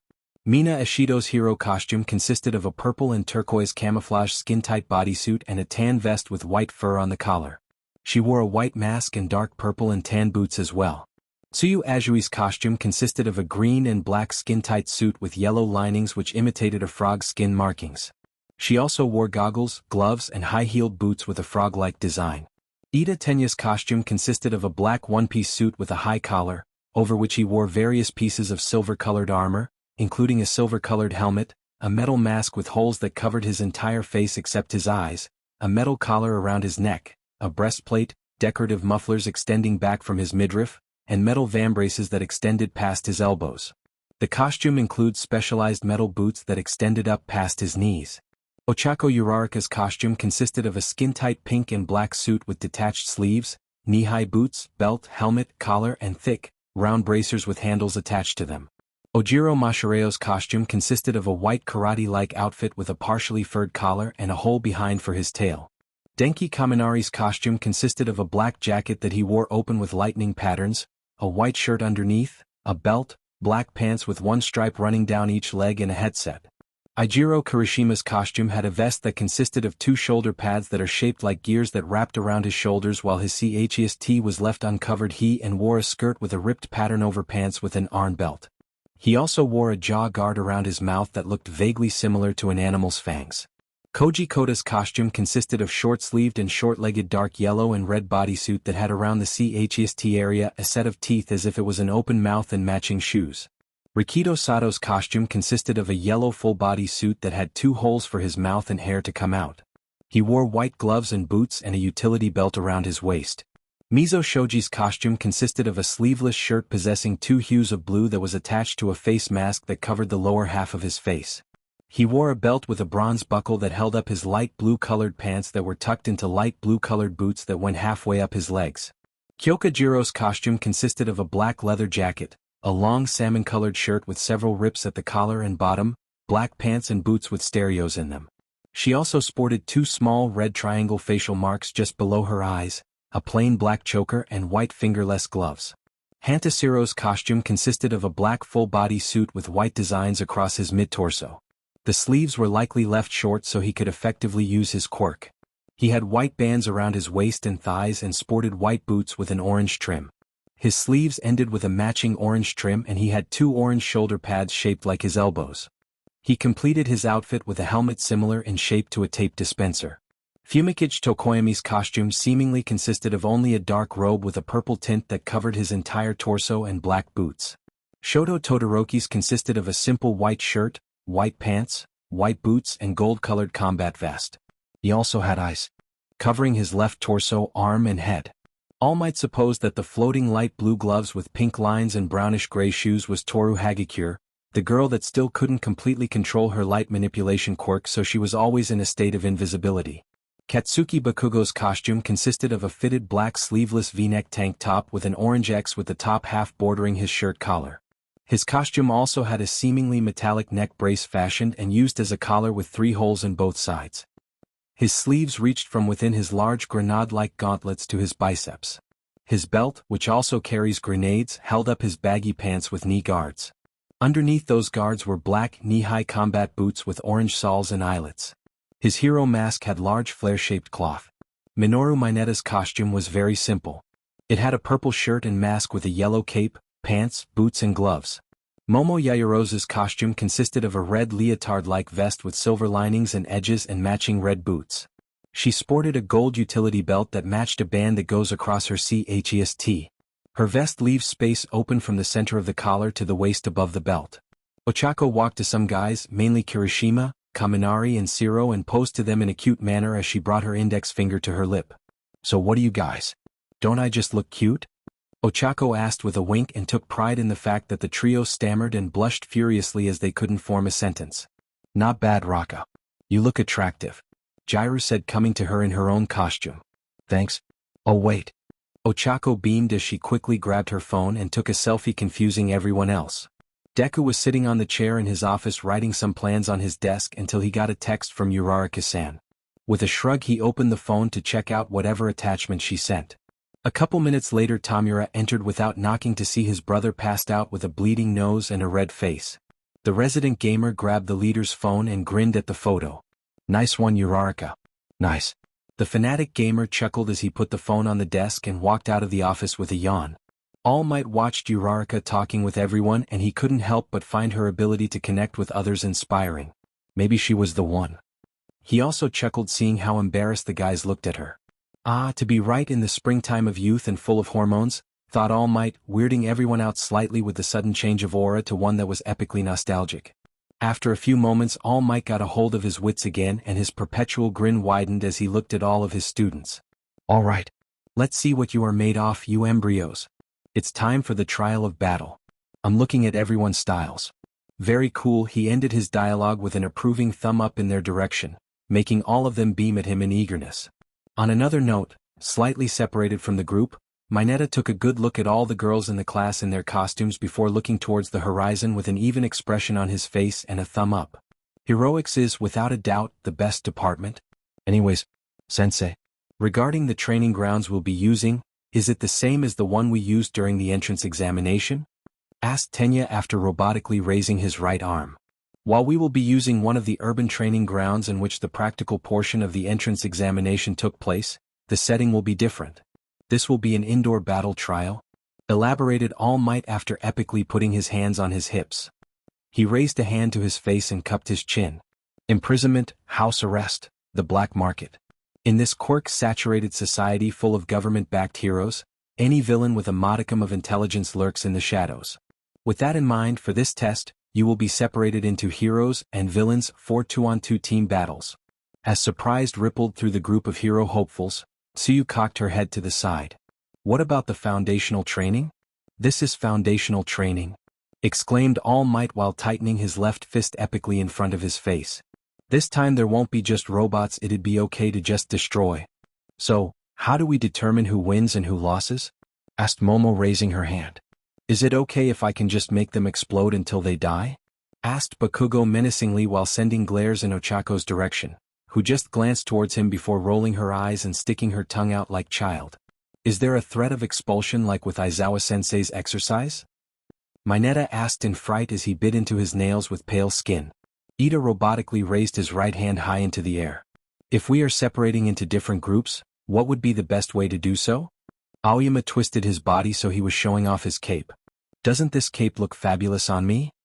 With an epic drop of sweat trailing down his temple, a slightly shaking All Might almost looked like he was constipated. Wait a second. I can't answer your questions if you ask them all at once. Ochako scoffed in amusement when All Might pulled out a piece of paper from somewhere and began to read like it was a script. I don't know why it looks so fitting with his personality despite the image he portrays, she thought, after she met someone as intimidating as Deku-sama when he is business. She also came to know his goofy side, so this doesn't surprise her. Ahem. For this training we'll have some villains guard a nuclear weapon they intend on deploying.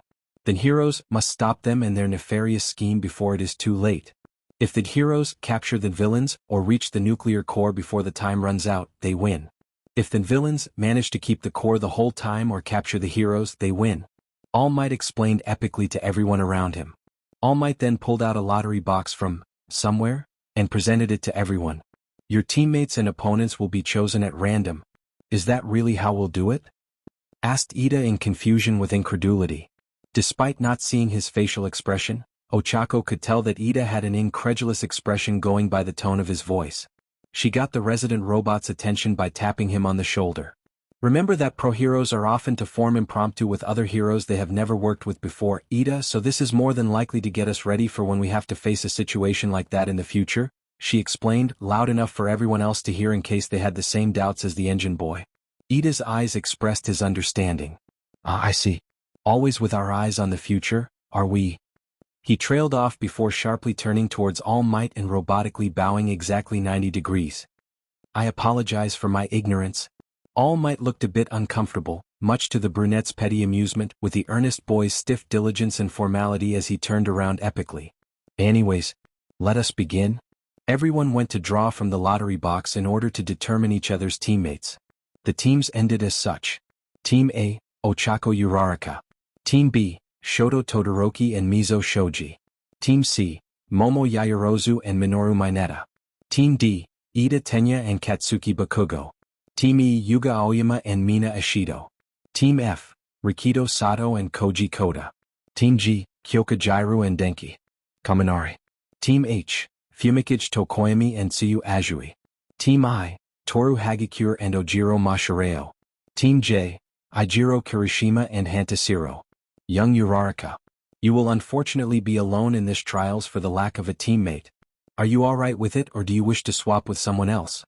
All Might asked epically as he looked at the gravity girl with a concerned expression. Ochako grinned savagely as a bloodthirsty grin spread across her face.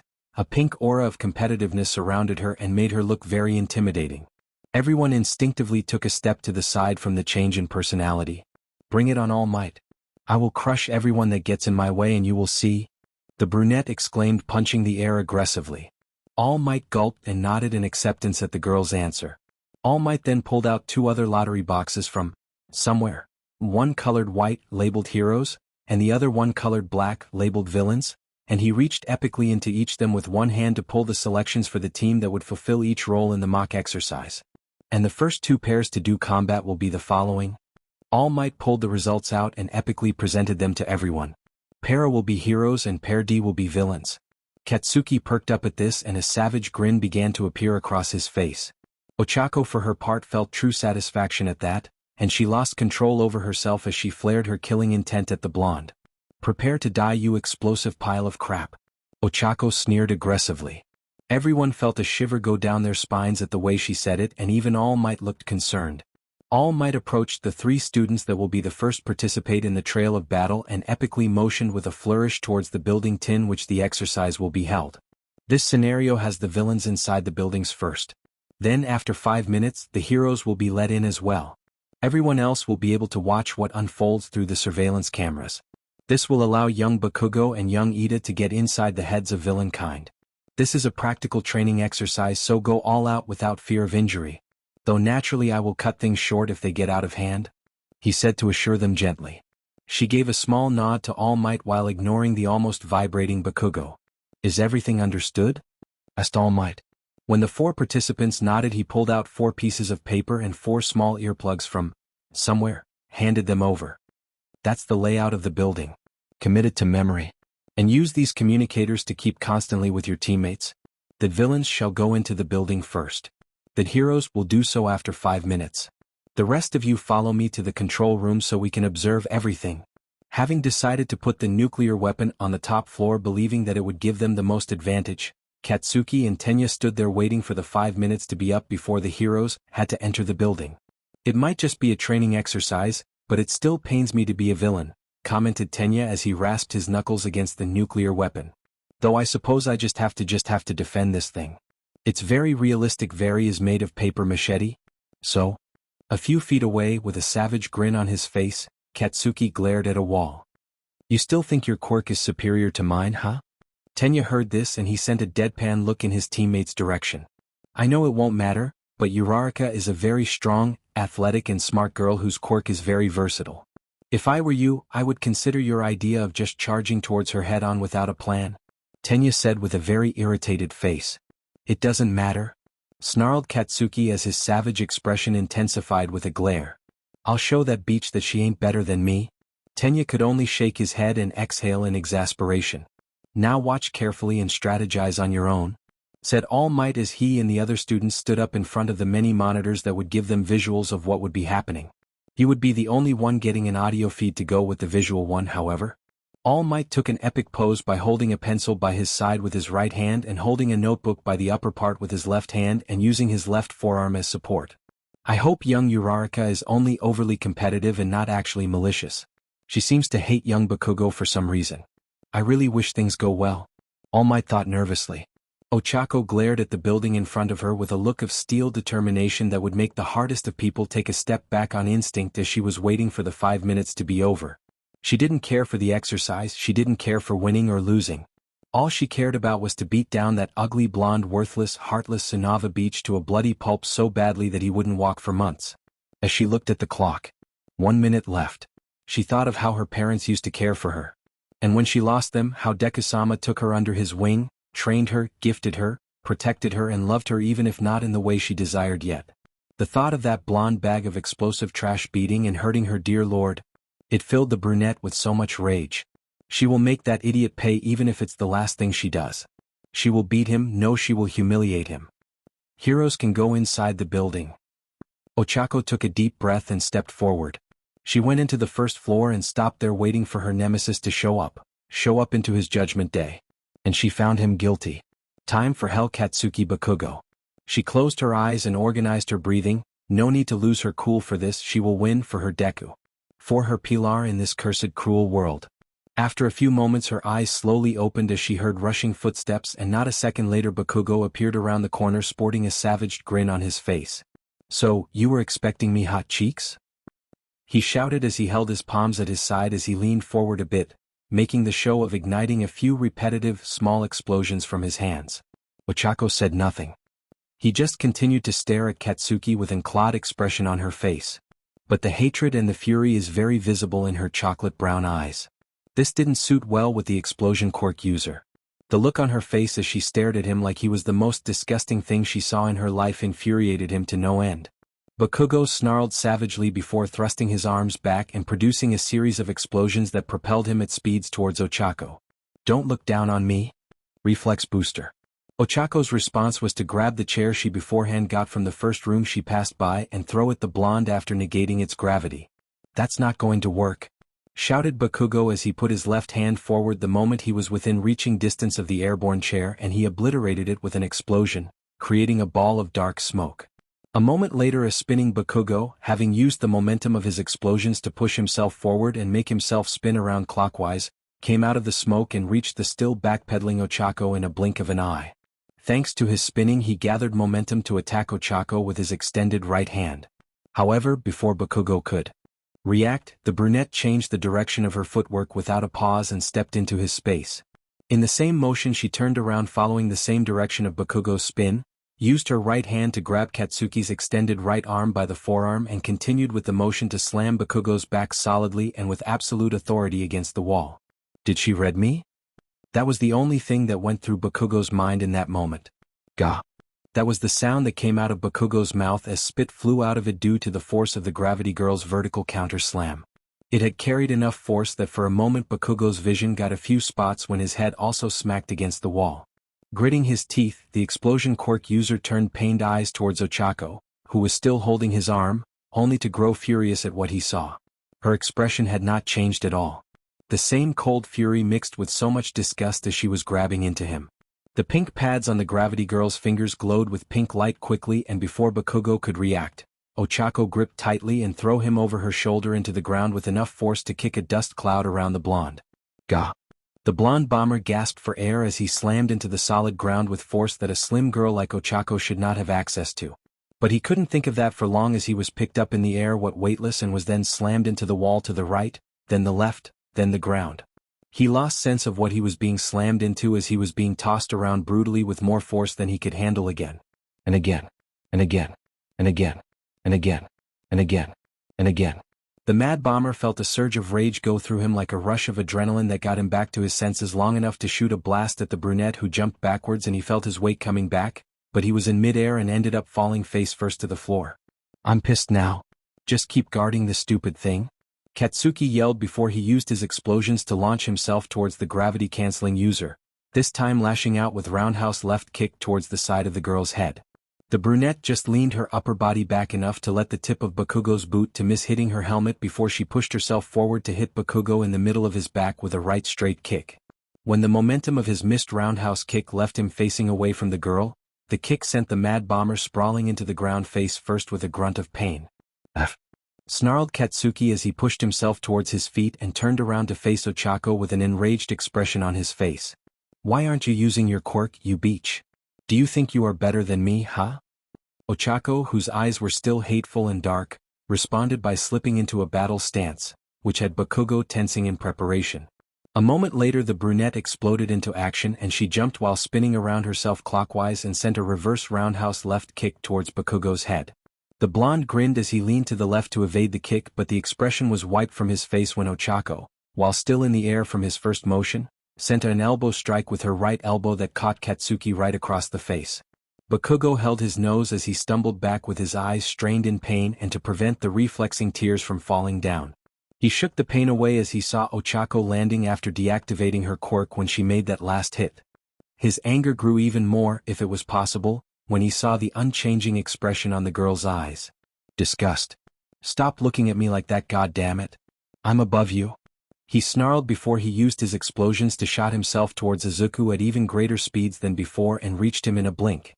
Bakugo lashed out with his left hand, and when Izuku reacted to evade and counter, Bakugo twisted his hand suddenly so it was facing downwards and released an explosion that changed his trajectory so he flew above Izuku in an arc.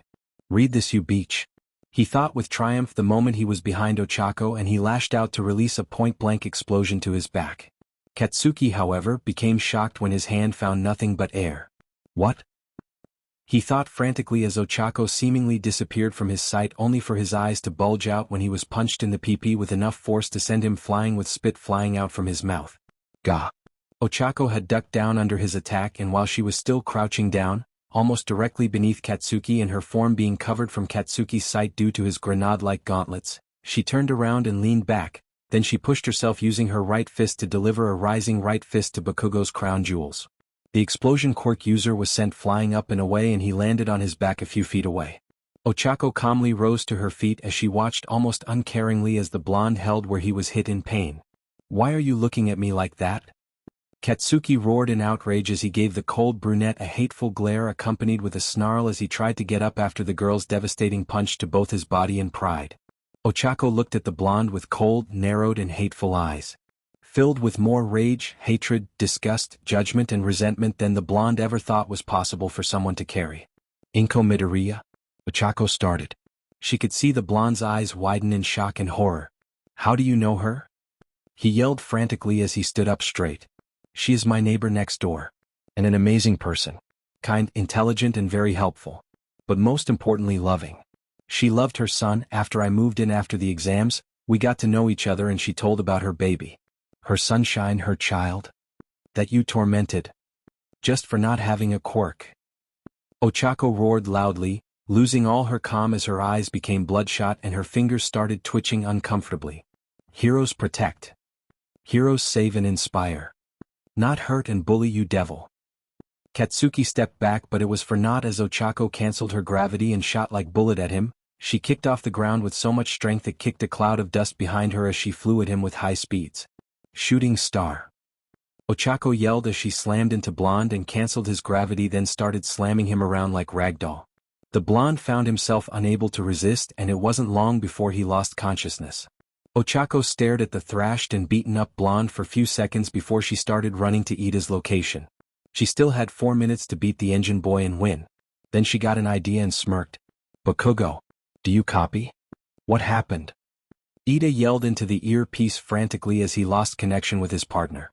With a sigh, he pinched the bridge of his nose in frustrated exasperation at the blonde idiot's antics and selfishness. If it weren't for him, hero team wins? Ida looked at the bomb in surprise just to see Ochako hugging it tightly with a bright smile as she gave him a sigh. He looked at her baffled before looking up to see a vent in the ceiling he didn't pay attention to, which means she used her quirk to make herself weightless and descended silently into the bomb. He couldn't help but smile at her and congratulate her. Ochako sighed as she fell into her bed and stared at the ceiling. She beat him, but she didn't feel better. She felt empty, lonely. She wanted someone to hug so badly right now, but no one was here. And even though she was sleepy, she couldn't slumber. Then her phone started to vibrate. She dutifully picked up the phone and answered. Hello? Ochako asked since she didn't see who called her. Hello, Uraraka-san. You seem tired and bothered, so I called to ask if you're alright. Did something bad happen in school? Deku-sama asked her in a concerned parent-like tone. Ochako smiled at her phone and giggled. I am fine, just not feeling great, that's all. Ochako said truthfully. How can I help? I don't want you to stay like this, Deku-sama said kindly. Ochako smiled slyly and giggled. You could cuddle with me. It always pushes the nightmares away, Ochako said, then realized what the F she told him. But before she could explain, he hung up. He hung up. She was stupid. You could cuddle with me, what the F? She was gonna scream until there was a forming mass of dark mud in the middle of her room. Deku-sama materialized in front of her in his pajamas and a gentle smile as he walked to her and sit by her side before snuggling, making her burn in happiness and embarrassment. He put the blanket on the two of them and pulled her into a hug. Good night, Uraraka-san, he said gently before she felt herself falling asleep. Today was great. In the observation room, everyone were standing in front of the large screen observing what was going on and saw Ochako standing in front of the entrance glaring ahead. Man, someone is over-competitive, huh? Kaminari said with a sweat drop as he saw the scary look on her face. Yeah, that looks like a murderous expression if you ask me. Seems like Bakugo got on her bad side somehow.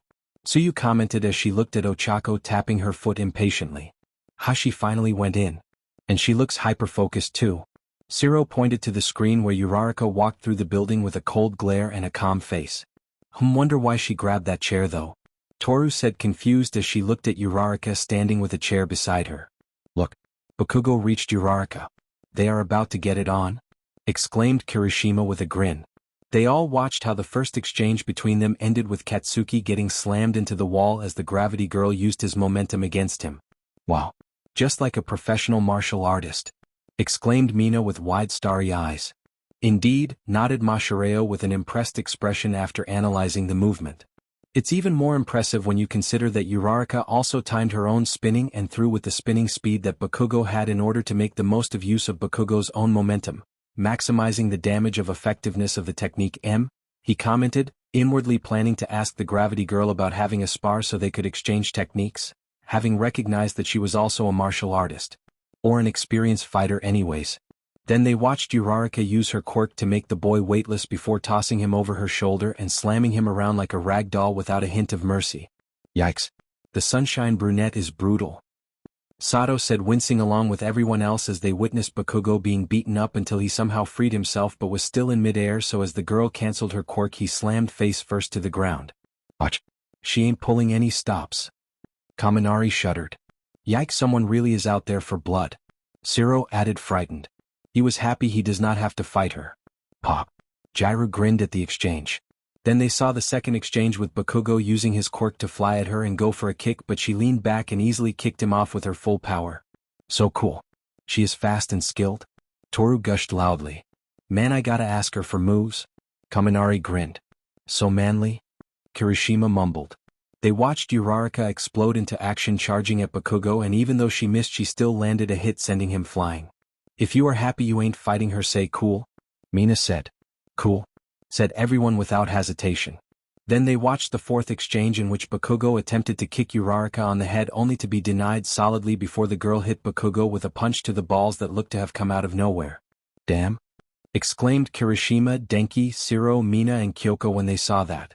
The boys winced in sympathy at that because it sure as hell hurt. The level of athleticism, body control and reflexes required to pull off something like that has to be insane. What kind of training did she go through? Commented Tokoyami with an impressed tone of voice. Then All Might tried to add a better picture but activated the audio on mistake as Ochako started speaking. Why are you looking at me like that? Inko Midoriya? How do you know her? He yelled frantically as he stood up straight. She is my neighbor next door. And an amazing person. Kind, intelligent and very helpful. But most importantly loving. She loved her son. After I moved in after the exams, we got to know each other and she told about her baby. Her sunshine, her child. That you tormented. Just for not having a quirk. Heroes protect. Heroes save and inspire. Not hurt and bully, you devil. Shooting star. Everyone heard it well. They all stared at the screen in disbelief and horror, and even All Might looked disturbed by what heard. What the hell? Muttered Mineta in disbelief. What the flying F? Exclaimed Kirishima in outrage. Did you guys hear the same thing as me, right? Bakugo? Trailed off Aoyama in somewhat of shock. Is a damn bigoted bully, yeah, finished Todoroki, his arms crossed and his face disgusted. He is a bully and dares to come to the hero course. What the hell? Mina yelled in outrage. Truly despicable. He should be thrown out first chance possible. Momo commented as she looked at the beaten-up blonde with resentment. F that shitty bigot? Kaminari snarled. His own mother was a quirkless, so this was personal to him. So we all agree that Bakugo is the scum of the earth and not worth befriending? Jiro asked. Absolutely. Everyone agreed, else without hesitation. Aizawa Shoyuta had spent 12 years as a certified pro hero, and one thing had become quite clear during those 12 years of work. Spotlight heroes, with the exception of his best friend Hisashi and upper-classwoman Nemuri, were morons. In every sense of the word. He hated dealing with them, hated their stupid self-sacrificing idiocy that they ingrained in literal children, and preached quirks so much for the job. As if they were the only things that made a hero these days, and that was absolutely bullshit. There were more important things like the determination, mindset and hard work. He had a tiny little bit of hope when he heard they were getting a new heroics teacher. The only consolation was that he could have a nap before his patrol started. What little hope he had died the moment All Might walked into the room, as he came to the realization that he wasn't getting any naps this year or even the next one. He would be too busy supervising the #1 hero, so he didn't do something stupid and instill that idiocy into his students if he still had any after the first day. He should have known there was a reason why the #1 hero was invited to watch the entrance exams. The meeting continued with only a few surprises. One of them being that All Might was only a shadow of who he used to be in the past. Well, a surprise to others since he already knew, being part of the inner circle of the rat. This, much to his despair and horror, was the man who was going to teach the next generation of heroes how to do their job. The man who wouldn't know subtlety if it smacked him in the face. The man who threw himself into a situation he couldn't handle and lost a lung for it and a stomach dash. Ugh, joy. He wasn't going to let him guide these children to their deaths, over his dead body.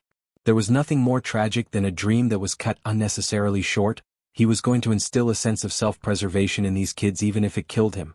Something that society stupidly stripped away from them with empty promises of fame, glory and power. Reality checks were never fun, but he had never had a student hate him for showing them the truth of the cruel world we live in. In fact, quite a few had come back in their second and third years, after they had the harsh reality of horrific work-study incidents fresh in their minds, to thank him. He had a list of reliable therapists on hand for those moments just in case, because he knew, much to his despair and utter regret, how terrible work studies can be. But he would always outright deny it every time Hisashi and Nemuri would tease him for being soft with his students. He wasn't soft. He was practical. It was irrational to not look after your students. So he went on with the Quirk assessment tests, and he was quite underwhelmed. Almost. But they had potential, barely, but still there. He was a breath away from flat-out expelling Mineta, but he held out to give him a chance, but he made sure to keep the threat for everyone to see. He hoped that the heart-wrenching anxiety of possibly being expelled would get it through everyone's heads that he weren't going to skate by without training their bodies to the maximum of their abilities. But what irked him to no end was that girl, Ochako Uraraka. The girl wasn't intimidated by him in the slightest, like he wasn't that scary in her eyes. Did she have scary relatives that was so scary he wasn't that bad to her? Something about the girl never felt right the whole time. By the end she physically almost seemed like she did a daily workout instead of the harsh test that was presented to her. It wasn't normal for someone of that age to be that fit already. And she was very observant for her age, of that he approved. The whole test she took notes on everyone to see how to beat them. A good way to improve analysis skills, honestly. He was proud. But still something was wrong with her attitude for some reason, and for the life of him, Shoyuta Aizawa didn't know what. And not to mention her obvious hostility towards one Katsuki Bakugo, who happens to be the newly appointed resident Bomberanian. He can call them whatever the hell he wanted in his head, who seemed to despise her with his whole being even though they only met in the entrance exam. But not her, what he saw in her. Like he was seeing through her someone else. He for the heck of it didn't know what was their deal, and it was getting on his nerves. Was it because he saved her from the 0-pointer in the entrance exam? No. She didn't seem like a toxic feminist type of person, since she was nothing but sunshine and rainbows embodiment in the form of an adorable girl. No, there was something Shoyuta was missing, and for the life of him he couldn't place his finger on it no matter how hard he tried to piece the puzzle together. He could remember how his colleagues reacted to his non-expulsion when he told them. It was hilarious, actually. All of them looked at him like he was wearing an All Might onesie with an Endeavor-themed bag or something like that. It was priceless to the underground hero. Shoyuta sighed and dropped into his chair in the teacher's lounge. So, how many did you expel this year, Sho? Came his best friend's teasing voice. Isashi Yamada, the sound hero, present mic. He pretended not to notice the chatter cut out as the others so obviously listened, and just like he pretended not to know, they had a running bet going on how many students he would expel. The one closest got the entire pot, and if they got the exact number the others had to take them out for drinks and dinner. He hid his grin in his scarf. He wondered who low-balled it was this year. None, he said in a gruff, tired voice. You could hear a pin drop. It was excellent. He hoped the silent stupor lasted long enough for him to get a decent nap in. It was great nap, in fact. Really, but he had other matters to worry about right now. Like the battle trials videos that happened today. Battle on the first day. What the actual F was that old blonde buffoon thinking, throwing kids with deadly quirks into battle untrained? Shoyuta could feel the migraine setting in as he watched the feed from the battle training that happened earlier today. All of the students did surprisingly well for their first trials, and there was no grave injuries or any quirk-related accidents in the fights, which was a pleasant surprise in fact, and the fact that no disaster or near-death situation happened was a bonus in his book. There were few things that bothered him though, like how Todoroki just recklessly frozen the entire damn building even though Hagakure could get hurt for being unprotected. Side note: he will strangle the designer that let a teen girl walk naked and not given a costume like everyone else, which could cause a disaster, and he really hoped Todoroki didn't consider that instead of not caring. Was he learning from his father on how to suck at the job? He will sure as hell need a quick chit-chat with the kid on that type of behavior. It wasn't acceptable in his class. Endeavor could go F himself with a katana until he died. He wouldn't make accept-ions with anyone. Then there was Mineta, the kid who literally did nothing at all but harass and ogle Yaoyorozu in the trial while she did all the heavy lifting and won them the match on her own. He will have a serious talk with the brat later about his attitude. Then there was Uraraka against Bakugo and Ida, or more like Uraraka murdering the shit out of Bakugo then fooling the hell out of Ida. He, unlike his class, had access to audio and the feedback from cameras inside the building, and what he heard, he didn't like it in the slightest. The boy had an inferiority complex shoved inside a superiority complex covered with a violent, bloodthirsty nature, all wrapped up in an exploding temper. It was a gift of ticking bomb of disaster waiting to explode. The irony. The kid was a PR disaster waiting to happen, but that's not what mattered to the underground hero right now. No, what mattered was Uraraka, her eyes. Those of an Avenger, a man or a woman in her case, on a mission, and it was displayed in her fight with the Nitro Gremlin. He will keep the name Sue him, as she kept on humiliating fantastically him with martial arts and smart usage of her simple non-lethal quirk. He happily approves cough. He was very impressed and very proud cough, but her words when Bakugo yelled at her in the end are what stuck with him, and not in a good way, to be perfectly honest. Tormented a quirkless. In normal circumstances Bakugo would be signing expulsion papers with his parents with him by now, with Shoyuta glaring daggers at him while making sure no other hero school would make the mistake of taking him in, but unfortunately the Erasure hero couldn't do that no matter how much he mother desired to. You ask why? Thunderbolt, the Sunava Beach. The idiot will just follow the HPSC president's bigotry bullshit like the lapdog he was and keep the gremlins safe because of his flashy heroic quirk, so all Shoyuta Aizawa could do is what he knows best. Put the fear of God into the brat and pray to God above them that Uraraka was over-exaggerating because of her anger or it might be a disaster. Speaking of which, he will have to make sure to keep the gravity girl away from Bakugo or she might kill him in a fit of rage and irritation. And here he thought she was too nice and bubbly for the job. He scoffed at that idea as he, for his own amusement, replayed the footage to the second his new favorite daughter student punched his newest troublesome gremlin in the balls, sending him flying upwards. He winced in sympathy but couldn't help but smile in satisfaction and pride at the scene. But then he remembered that it was a student being brutalized by another student, and the joy he was feeling evaporated instantly, being replaced by a powerful migraine waiting to happen at any second now. Agaf. He knew he shouldn't have left All Might alone with the kids, but he had an unavoidable meeting to attend to, and now this happened.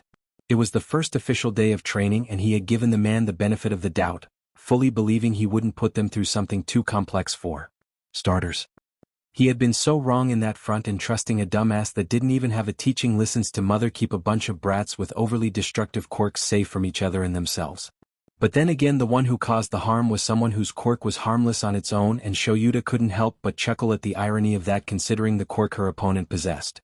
But that wasn't the time for that. As he watched, he got pissed off even more. The thing that pissed him off the most is that All Might wasn't stupid. He should have known that the kids were too inexperienced to handle this kind of training. More than half of them have never been to a dojo, let alone thrown a punch, so how did he expect them to deal with fighting? He groaned as his head rolled back on his shoulders. He was going to be stuck with damage control too. He could only hope Bakugo's parents didn't throw a fit and make his day even worse, but seeing the gremlin's personality, it wasn't likely that it will be easy. He'd be living on edge for the next week or so now because of the girl's well-deserved and needed crusade on the blonde gremlin. He could see his sleep hours evaporating in front of his very eyes. Goddamn it, Yagi. Goddamn it. In just one day, the news about All Might was teaching at UA High quickly spread to everyone, causing reporters to quickly gather at UA for 2 days straight. In one morning, while some students were walking, one female reporter suddenly thrust her microphone at one of them that happened to be Kirishima. "What's it like being taught by All Might himself?" asked the reporter eagerly. "Business management class," replied Kirishima with a friendly grin. Lying wasn't manly, but pissing off your teacher was even less so. That was enough to have the reporter and several others to clear out of the way, not interested in a supposed business management class student. "Suckers," snickered Kaminari. Kirishima and the others also giggled before using similar excuses as Kirishima, with Kaminari using support class while Shiro and Ishido used general ed. "When is All Might? Hey, aren't you from that sludge incident?" another reporter asked. "F off," growled Katsuki. "Wait, now I remember, that blonde-haired kid was involved in it." "That means," said the reporter before whirling around just to find Katsuki had already disappeared. "Crafty brat," growled the reporter before turning to Tenya, and immediately regretted it as he went off into a long speech. She quickly turned to Yuga, who also went off into a long speech with flowery words. The cameraman decided that these interviews weren't worth wasting tape time and began filming everywhere else, just in time to see Toru posing for the camera. The girl was excited to be on television. Though Toru had to try very hard as she wasn't exactly being shown on television, just floating clothes. "About All Might, oh wow, you're a mess," exclaimed the reporter as she had turned to Shota without noticing. "What's your deal?" "He's not on duty today, go home," answered Shoyuta, using his hand to shoo them away before walking into the UA entrance. Of course, the reporters kept trying to get some sort of interview until the female reporter, who was rather new, decided to push a bit harder and walk towards the entrance.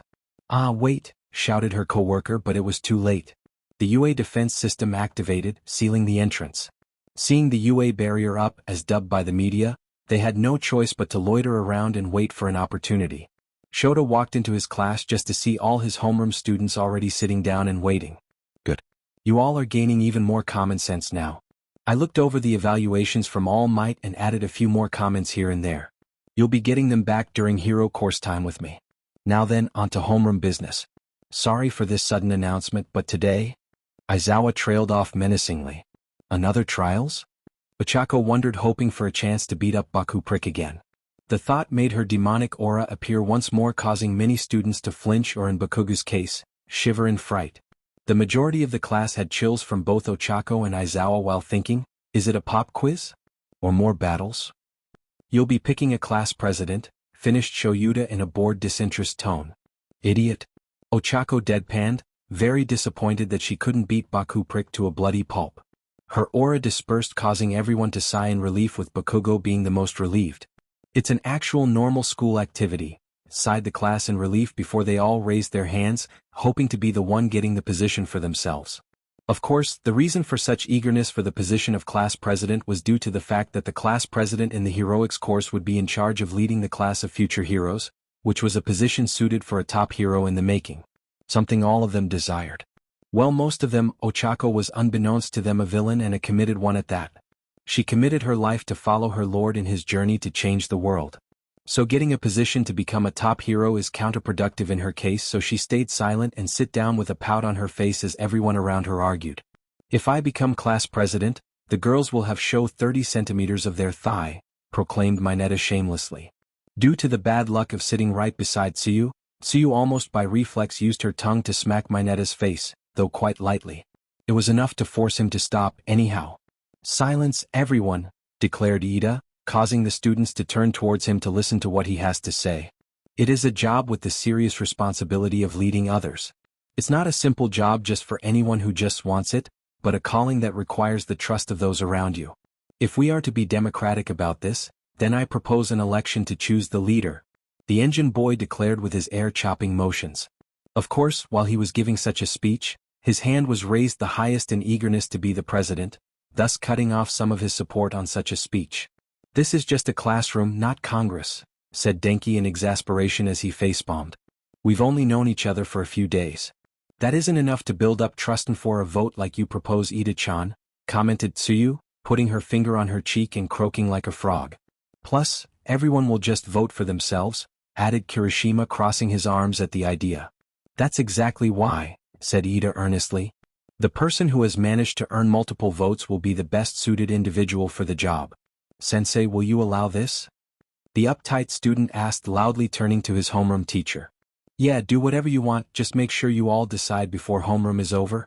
Aizawa waved carelessly as he snuggled into his sleeping bag already and went to sleep. As Tenya quickly passed out paper for them all to vote, Ochako pondered about her decision. She would sure as hell mind doing it, and she knew there were quite a few people who qualified more than her. Ida certainly deserved some recognition for his speech, and she knew that Tenya was very organized. But he was a bit too stiff in her humble opinion. Maybe she wasn't staying here, but that doesn't mean she wants to be chocked by his love of rules for her. So after contemplating it, she wrote Yayarose's name on her paper, knowing she was organized and flexible enough to handle the situation. Not to mention she could bet she would also want the position. She seemed like the type to want the position of leadership, and honestly she deserves it. The electoral votes were tallied and posted on the board for everyone to see. Ochako had 3 votes while Momo had 2, which surprised her. She glanced at the other results and noticed the only people with 0 votes were Jairu, Tenya, and Yayarozu. Who the hell voted for Cheeks? Shouted Katsuki in anger. But he was met with venomous glare from everyone in class. Well, it's obvious you didn't, Shiro scoffed as he looked at Bakugo in annoyance and irritation. Yeah, with hat trashy personality no one would want you to tell them what to do. Kaminari deadpanned. You wanna die? Bakugo shrieked as his hands popped with firecrackers. No. We want you to F off, you exploding pile of chemical crap. No one here gives 2 Fs about you. Jairu snarked as she gave the blonde a disgusted look. Bakugo fumed, but the glare from many in the class shut him up as he fell to his seat with a growl. Extras not knowing their place? The boy mumbled to himself. 0 votes. I expected it to happen. Ida vibrated in angst and disappointment. It's to be expected in such the harsh reality of the sacred office. You voted for some else? Asked Momo with a sweat drop. She didn't expect that honestly from him, since he seemed to desire the position so much. You're the one who proposed this, what were you trying to do? Asked Sato curiously. Alright, then the class president will buy Uraraka while the vice president is Yayarozu, announced Shota as he woke up in time. I don't mind this setup, smiled Momo as she stood next to Ochako. Unlike her counterpart, she knew that Ochako was Deku-sama's spy in UA. The girl was good, but unlike everyone, Momo looked for a spy, so she found them. Ochako on the other hand was gonna refuse the position. Was too much work. But it would give her access to many things and sheets and even the school schedule. Wait, wasn't she gonna steal it? We'll decide the other reps during your time with me, said Shoyuta as the bell rang to end homeroom. Everyone got up to go for lunch. Soon they were all at lunch, waiting in line for their food. "I can't believe I'm actually the class president," voiced Oako as she made her order. "Why would you be so surprised?" asked Momo as she got an extra large serving. "You voted for yourself and one other person did so too." "Because I voted for you, Yamamo," replied Oako with a cute smile. "I wasn't expecting 2 other votes." Momo blushed at this statement as they walked to a table, joining up with the rest of the girls of their class. "So congrats on the class president position, Oako." Mina grinned happily as she looked at her friend who smiled cheerfully. "Thanks. Although I still don't know who the heck voted for me," Oako said with a frown as she ate. "I voted for you," chimed in Tenya. "I believe that you were the best one to do so." The others looked at Jairu, who grinned as she wrapped an arm around Ochako's shoulder. "I went for Raka.M since after her badass display on that idiot Bakugo I felt like she could really do a good job, especially putting that nitro gremlin in his place." "That means Mina voted for me?" concluded Oako, taking a bite. "Yep, couldn't leave my new sister hanging," smiled Mina brightly. "But Ida-kun, didn't you want to be class president?" asked Oako, confused and curious. "You even have the glasses and everything." "That's not the point," thought all of them with mirrored sweat drops. "Wanting it and being suitable for it are 2 very different things," replied Tenya. "I merely did what I judged to be correct." "So Raka, why did you decide to be a hero?"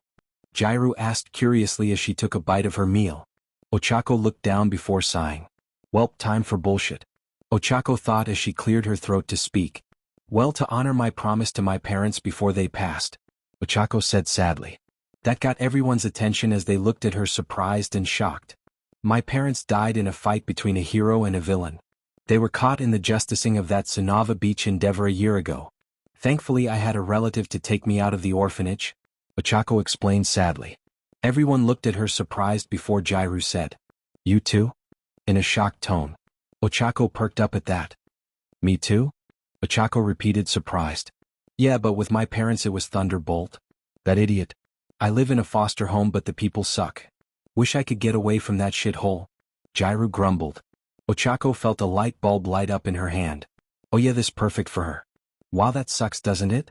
Oako asked in sympathy. Jairu shrugged. "Something else we have in common along with music and hating arrogant gremlins?" Jairu snickered. Oako huffed in amusement as she continued to eat her food.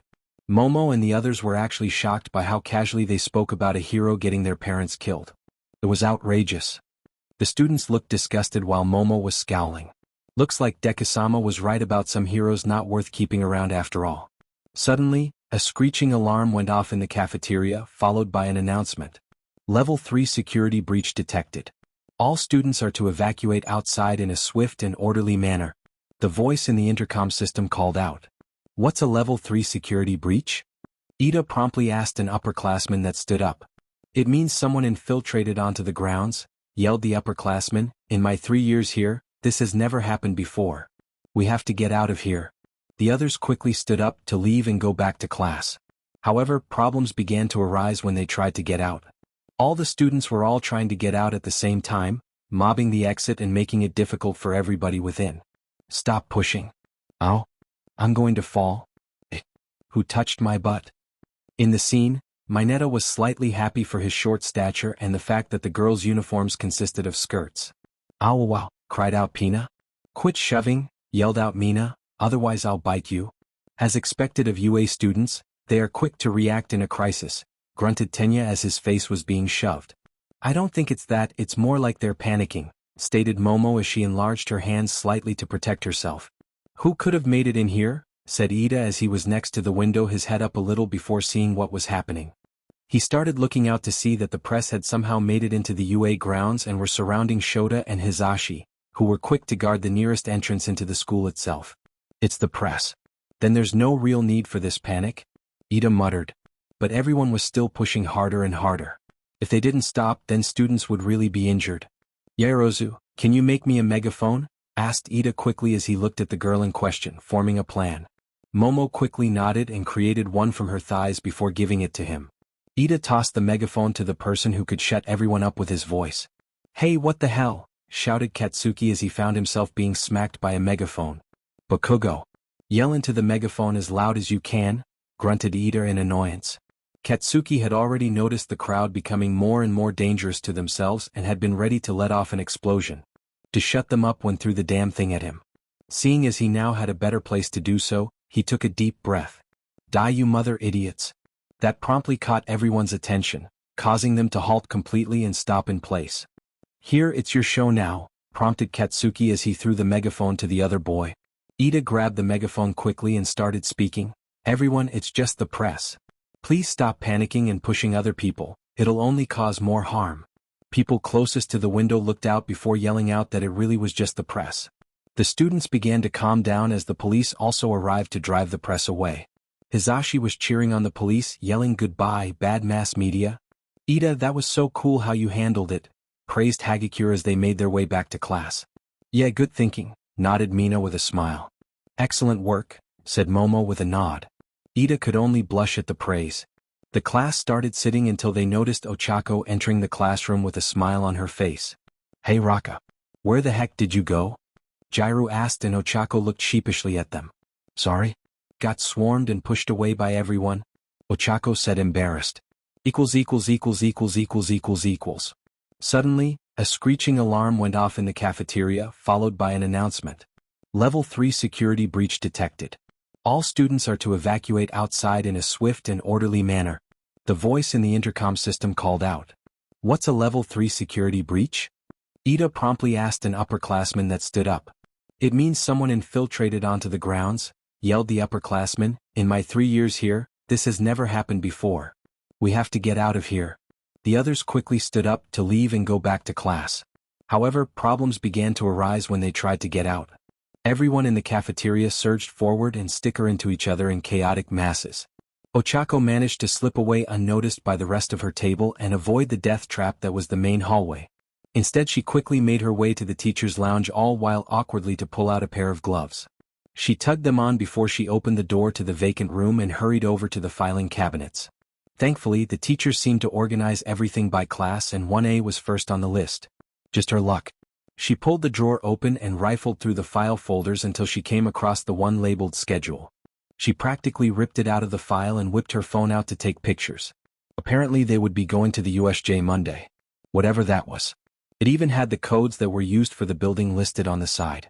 Convenient. She wasn't going to complain. She made sure the files were nice and neat before sliding it back into place and shutting the drawer. She also took photos of the first year's curriculum and few other teaching methods, even though she had no idea why the king of villains would want teaching curriculum. After that, she exited the lounge and shut the door behind her before taking out her gloves and putting them back in her bra. Then she quickly made her way to her classroom to find everyone in there sitting down. Everyone started expressing their worry at that until the teacher showed up. All right, settle down, said Shota as he entered the room. We still need to select a few more reps, such as who's going to take care of the class pet, who'll do the announcements in class, secretary, and the health committee rep. Choose among yourselves. I'm taking my nap. All right, before we begin on any debate, started Momo, I propose that we don't let Mineta be the health committee rep. Agreed, stated all the girls at once. Oh come on, I haven't even said anything, cried out Mineta. Not like we trust you with anything, grape micrococcus, grunted Katsuki in boredom. Bled too long, I'm shortening it to grape midget. Mineta began to cry tears of blood while the others just chuckled. All right, let's begin choosing the reps, said Ochako with a smile, clapping her hands to get their attention. Who wants to be the secretary then? We need someone with fast and good handwriting for that. In the end, Ito was the only was best suitable for such a role, to which he embraced passionately. Koda, who loved animals, quickly volunteered to be the one to take care of the class pet. Kyoka became the announcer and the health committee rep was given to Toru.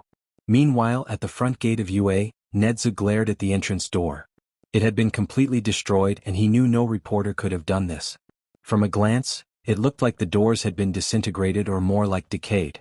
Just who instigated this whole thing, murmured Nizu, and did they slip in to get something? Or did they just want to declare war? So why am I here? Jairu asked skeptically as she was sitting on the couch in Ochako's apartment looking around curiously. Ochako sat beside her with a bright smile. What if I told you I could help get away from Fister home? Ochako asked cheerfully. Jairu raised a skeptical eyebrow at that. I would say please, I hate those people. They don't even let me play an instrument for F's sake. Jairu groaned and Ochako smiled in sympathy. Well, I was in an orphanage until I remembered that my parents gave me an address to go to if I need a problem to be taken care of. Oako explained. Jairu looked skeptical. Sounds shady as F, but if you are here then why the F not? I sympathize with you, Raka, and I am not one to snitch, so what the F am I getting into? Jairu asked, amused. Honestly, she didn't really like heroes since Thunderbolt and now Endeavor? Yeah, F them all to hell and back. I am a spy for Karma-sama, Oako admitted sheepishly. Jairu, who was drinking a glass of water, choked on it as she had a ridiculously large spit take. The punk rocker stared at her friend with a what the flying fresh absolute F expression on her face. Jairu gaped. Karma. As in the dude who beat the shit out of Endeavor, Mirko, and All Might's sidekick and brought down an entire Yakuza clan in one day. That Karma? Jairu inquired. Oako looked bashful as she rubbed the back of her head sheepishly. Yeah? She said awkwardly. Jairu sighed and slumped into the couch. F it. Just help me get out of that shithole. Please? Jairu grumbled. Honestly, she didn't give a shit. After losing her parents, nothing much kept a meaning, especially that she never got a closure with Thunderbolt.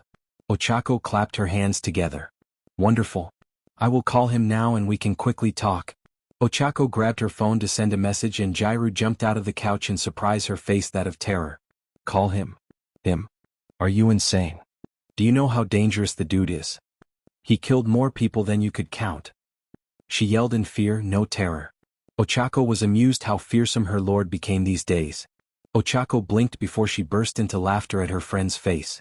She looked hilarious. Relax, Ji-chan. Deca-sama is a nice person. When he's not killing heroes or doing villain stuff, he is an adorable, socially awkward teddy bear. He is so sweet. Oako assured with a beaming smile and a comforting tone. Jairu started at her in disbelief. She was joking, right? He killed over 100 people, Uraraka? She muttered quietly in terror. 250, but who counts? Oako scoffed as she sent a text with her phone. Don't worry, I called in advance. Just brace yourself. Before Jairu could ask why dark sludge started covering her, she would have screamed, but she was warped too quickly for her to react or yell. The entrance door to the office is slightly open. Oako pushes it open a bit more. No lights on. Now that is suspicious. She can't imagine someone crazy enough to attack her lord in his home. Only All Might has a chance of winning that fight single-handedly, but if it was him, there would be no home left. Several top 10 heroes with a plan or several supervillains would have a chance too, but Redestro, Mightless, Turnflecked and Wolfram cooperating to take down Karma is about as likely as All Might and All for One working together for world peace. And without those 4 pricks, all you have left were some minor supervillains that would be on the level of Tamura, Kurogiri, Stain and Nagath. Maybe safe for Maria and Beast, but those are idiots that nobody liked and no one would ever work with. Then again, she can also hardly imagine top 10 heroes mobilizing without infighting. Nedzu and the Hero Public Safety Commission are at each other's throats for years now, thanks to All for One kicking the bucket and leaving all idiots Japan has to offer ensue chaos. Nedzu didn't start a civil war yet because he didn't want Redestro and Mightless to jump at the winner's throat the second it was over. The same goes for the HPSC, they were idiots and arrogant ones at that, but not stupid. Physical booster. Reflex booster. She walked into the office followed by Jairu, who was looking terrified and ready to murder Oako later for this. Yeah, fair enough. They enter and look around until finally Oako notices something odd. A swivel chair in the middle of the room. Massive swivel chair in the middle of the room. Light is suddenly switched on, and the villain emperor turns around dramatically to them. Karma is facing them, sitting on the chair in one of his best suits, which he looks just hot in, with a white cat on his lap. Welcome to my evil lair, Udata students, Deku Shigaraki announces in his best villain voice. It's absolutely terrifying even to Oako, who has known him for months. No wonder he had someone like Stain respecting and fearing him in the same time. Jairu jumps back on instinct and shrieks. Oako isn't surprised. The boss is intimidating even when he isn't doing anything actively malicious. Anyone could recognize the white-haired mastermind immediately as a mortal danger even without Ochako's warnings about who the young man is in fact. Swivel chair reveal, really? Oako groans and cursed herself for having the idea to suggest he bonds with his kids over old pre-Quirk era movies. Why exactly did the likes All for One and Karma like James Bond films so much as anyone's guess, really? Did they relate to the villains in it and their fancy tastes as well as their well-thought plans and classy attitude? That would explain a lot actually. I always wanted to try it.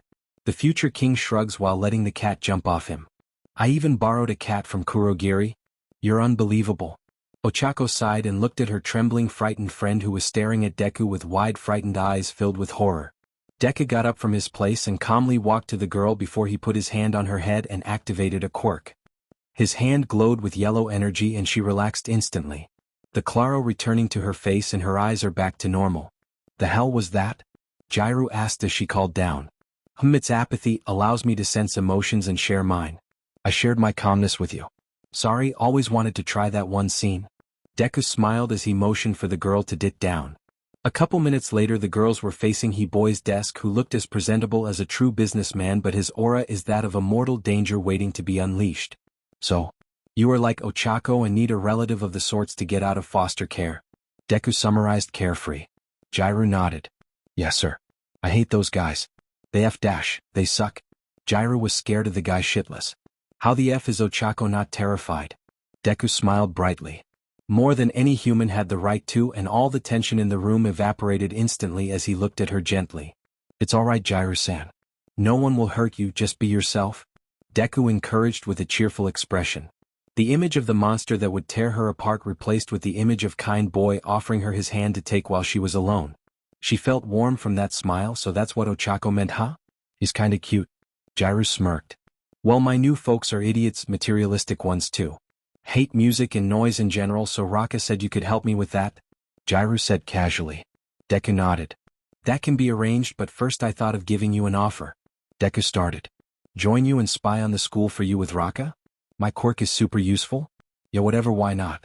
I want Thunderbolt dead anyways. Jairu shrugged. Red orbs met brown as the owners grinned at that widely.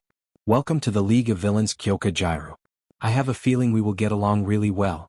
Deku extended his hand for her to shake and she took it. Damn, he's hard like steel. Jairu thought with a blush Ochako noticed and smirked in triumph. And with that Ochako gave her king the schedule and after making a clone of her to go to foster home Kyoka left with Ochako. I will kill you tomorrow Raka. Jairu glared as she went to her new bed in the guest room. Ochako just giggled at that and smirked. Whatever. She called slyly. Omake. Demon puppy eyes from Hellpoint 3. Dabi was sitting on the couch in the living room scrolling through his phone for anything worth watching. Until Eri and Mahoro came to him holding marshmallows with sticks. Oh boy, he had a very bad feeling about this and he was about to run but unfortunately they caught up to him. Uncle Dabi? Can you create us fire to roast marshmallows on them? Eri asked innocently. Yeah. Would be great to taste them. Mahoro agreed. And I never had roasted marshmallows before too. Eri said still smiling. Can we do that later? Dabi asked. He was not in the mood to be living campfire. Please? The two girls said with innocent sad puppy eyes shining brightly with their bottom lips quivering and trembling slightly. Dabi stared for few seconds at the war crime of nuclear cuteness overload. F. The burned man's fist rise automatically lighting up with flames as the two girls cheered. Later the coal-haired man slammed his head on the table as Kurogiri gave him a glass of beer. Both previous victims gave the burned man a sympathetic pat on the back. Welcome to the club, buddy. Tamura and Stain said in unison and he groaned. Those puppy eyes. Deku was playing chess with Yayorozu in her family's office while the two drank tea. So you are attacking tomorrow? Momo asked as she moved a piece in the board. It has been weeks and she has yet to beat him. Yeah, and thanks to the foolproof plan the two of us designed they stand no chance. Deku smiled. Momo looked at him. So, tomorrow I pretend I get a quirk awakening of the sorts? It's a major evolvement you know. Momo said focusing. Deku shrugged. You could hide it until the summer camp, just saying the near-death situation might be more believable. Momo nodded. Indeed, so now Jairu is inside too? Yup. Cool. Tomorrow was gonna be a big day. It was a nice and sunny day in Mizurufu. The birds were singing while the bakers were putting out fresh bread. People were heading to wherever they needed to. All seemed peaceful. Listen, heroes. Don't come after me, otherwise I'll kill this unfortunate family, shouted an enormous muscular villain named Trapezius Headgear, who currently held a family of 3 in his right arm. MT Lady, Kamui Wood, and another hero could only grit their teeth at their helplessness at the situation. The villain was strong and fast, and MT Lady could not use her Titan form in fear of harming the hostages. As the villain seemed to start bragging, they all heard a voice. Have no fear, family. Missouri smash. All Might dashed right past the villain from behind and karate chopped him in the head, instantly knocking him out while securing the family to safety. What? Because I am here while on my way to work, declared All Might, causing the crowd that had formed near the incident to cheer. As he put the sobbing family down and saluted the officers for their hard work, his ears could not help but pick up another cry for help. It's a hit and run. Despite the fact he would be running late to work, All Might could not ignore the cry for help and ran towards the scene. As he jumped, he felt like something was off, but he shrugged it off as nothing. Today's foundational hero studies will be a bit special, announced Shoyuta to his class after lunch. You will be doing some special training in a facility outside the main campus of school. Sensei. What are we doing? Asked Hanta. From disasters, shipwrecks and everything between, stated Shota as he held out a card labeled Rescue. We'll be doing rescue training? The students glanced at each other in nervousness or excitement, their chattering starting to grow until Shoyuta put a stop to that. You can decide whether or not to put on your hero costume or your PE clothes, as some costumes may not be suitable for such training or will limit you, continued Shoyuta. The training shall take place off campus, so we'll be taking a bus. Get changing and meet outside. In the end, they all donned their hero costumes as they wanted to use this training to see what limitations that were imposed on themselves without their notice. Everyone quickly got onto their assigned bus, and were soon heading towards their location. Ochako found herself sitting next to Tsuyu and Sato while Jairu was with Momo as they had taken another pair of seats for themselves. As you might know, I tend to generally say what's on my mind, stated Tsuyu before turning to Ochako. Ochako-chan, your skill set seems too developed for a student. Like you are a veteran fighter of the sorts. Ochako's mind suddenly halted for a few seconds at this statement, allowing Ijiro to intervene. Whoa, hold up there. Uraraka is just good at martial arts and nothing more. She didn't do anything out of this world to say something like this. But she beat Bakugo, who even though he is an explosive prick is still strong.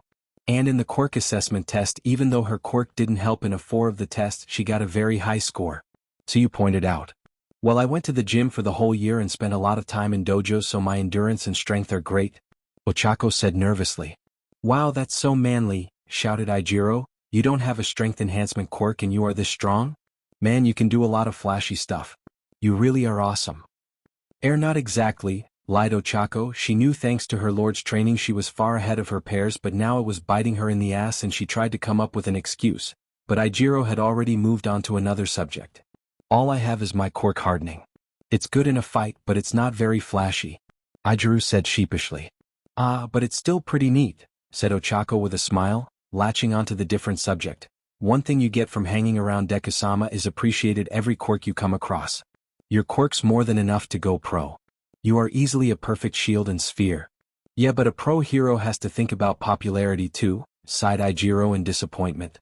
My naval laser is at a pro level in terms of flashiness and strength, bragged Yuga while sparkling. Yeah, until you blow up your own stomach, teased Mina, causing Yuga to wince at her words. Well, if you want to talk about strong and flashy, grinned Ijiro, then it's gotta be Uraraka, Bakugo, and Todoroki, our monster trio here. But my quirk isn't strong, useful but not strong. Ochako blushed. Didn't you say you could create a zero-gravity field if you stick you pads together? Jaira grinned. Wait, really? That's badass. And with your personality you will be very popular. Kirishima grinned. Bakugo is always mad and he is a chemical idiot with too many issues, so he'll never be popular. I don't know about Todoroki though, stated Tsuyu bluntly, causing Bakugo to twinge in anger and roar a response, to which Tsuyu used it as an example. Ochako glared daggers at Bakugo, causing him to wince and sit down in his place, but he kept yelling curses that everyone ignored with annoyance. What a vulgar conversation, sighed Momo in annoyance at the resident Bomberanian.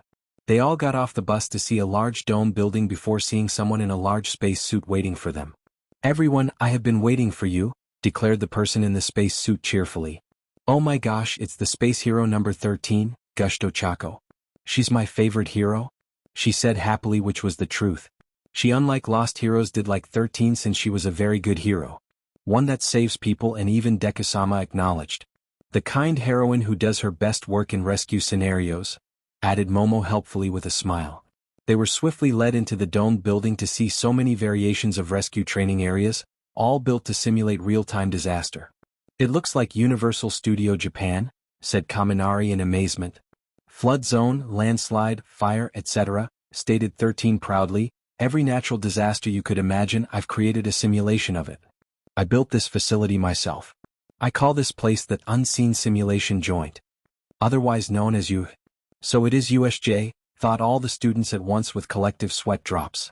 13, where's All Might? Asked Shoyuta. He's supposed to be here. Ah, about that, whispered 13 as Shota got closer, holding up 3 fingers. It seems like he overdid it on hero work on the way here and reached his limit. So he's currently resting at the lounge back at UA. That's the height of irrationality, sighed Shota. I would have called Hizashi over then instead. Well, let's get this started first. This class will show you a new perspective. Lectured 13, you will learn to utilize your quirks to save lives. All have powers that are not meant to harm others but to protect and save. I hope that after this day, you will leave with the understanding that you are all meant to help people. Thank you for listening. As 13 bowed, the students clapped at his speech. She's so awesome, clapped Ochako enthusiastically. She was actually happy to meet the space heroine. Hopefully Deku-sama doesn't hurt her too much. Alright, let's get started. Shoyuta said, clapping his hand to get everyone's attention. First dash. Abruptly, an electrical surge traveled through all the lights, dimming the whole room by a noticeable amount. Both pro-heroes suddenly knew something was wrong while a chill crawled up their spines. Something was coming and it was dangerous. Suddenly, a dark purple rift appeared in front of the fountain that was in the middle of the whole dome. The rift suddenly expanded, the purple mist spreading wide.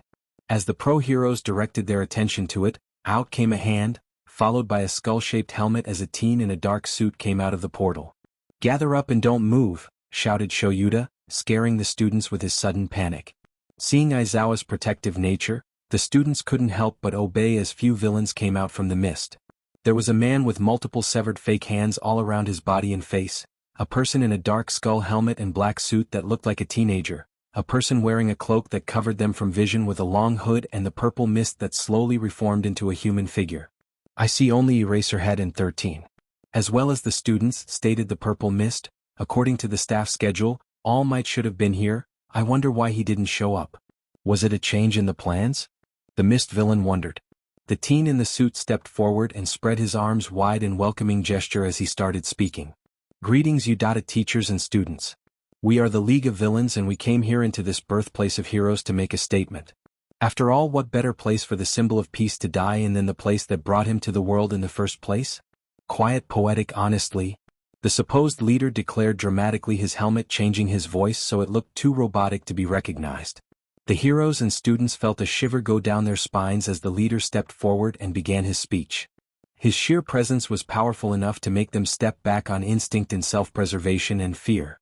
As he saw the students and teachers step back from his monologue, he motioned with his hand for the mist villain, who nodded his head in understanding and warped a throne that the leader comfortably sat on and leaned on his hand casually as if waiting for a show to start. So they're the scum responsible for trespassing and destroying the gate, growled Shoyuta as he put on his goggles and readied his scarf for combat. Villains? How'd they get in here? Shouted Izaru, shock and fear as he glanced at the leader who was sitting cosily on his throne with the 3 followers right beside him. Yeah, who'd be stupid enough to sneak into a school for heroes? Especially when their number is quite small, added Kaminari frantically, also looking the leader in fear. Sensei, what about the trespasser censor? Asked Momo in worry. Or what seemed like worry. She was on the loop and was promised that there will be only one death today, and a deserved one at that. One that she wholeheartedly supported. We have them. 13 nodded her head in affirmation, though a bit hesitant. She wasn't sure what was going on right now. Does that mean they are only here or at the whole school? Shota wondered. Either way, if the sensors aren't working, that means someone has a quirk that's disabling them. And since we're isolated away from the main campus, Bakugo commented with a scowl. During a time where we're scheduled to be here. That means nobody knows what's happening here. Quite smartass for a bunch of F-ups. This surprise attack is well coordinated, aimed to kill, finished Tsuyu, worry visible on her face. 13. Begin evacuation, barked Shota. If they're jamming the sensors, then most likely they're jamming communications. The quirk is either an electrical-based one or a radio wave-based. Kaminari, try to contact the school with your quirk. You can't fight all of them by yourselves, exclaimed Izaru. Yeah, we can help out, added Mina desperately. I ain't gonna run like a coward. Bakugo yelled, ready to charge in. Can it, Bakugo? This is not about your stupid ego. Ochako snapped, then looked at Aizawa. Will you be okay, sensei? Humph, don't underestimate a pro-hero, kids. Shoyuta smirked as he readied himself. No good hero is just a one-trick pony. With that, Aizawa jumped off stairs and right towards the waiting enemy. As the plan was set and everyone got their roles perfectly understood, Deku nodded his head as everyone went to get dressed in their villain gear courtesy of Melissa, who was happy no one had complaints. Deku was practically giddy. Today he was attacking UA. Today was the day he showed the world how pathetic their worship guardians are, and maybe then they would stop treating them like gods. God know half the problem came from there. He was going to humiliate the U.A, the school known for bringing the best heroes in quality. When he puts it down, he will become even more fearsome. He will be a living legend among villains, and he will show the flaws of the system to the blinded public. He would bet that idiot Mizuki will piss himself from the nightmare about to come. And the president of HPSC will shit herself when she hears that the All Might was defeated. It was perfect, honestly. U.A was the hero school. The most important, the most famous, the most prestigious, the most respected, and so on. UA produced hundreds of pro heroes in the past, including close to half of the current top 10 heroes.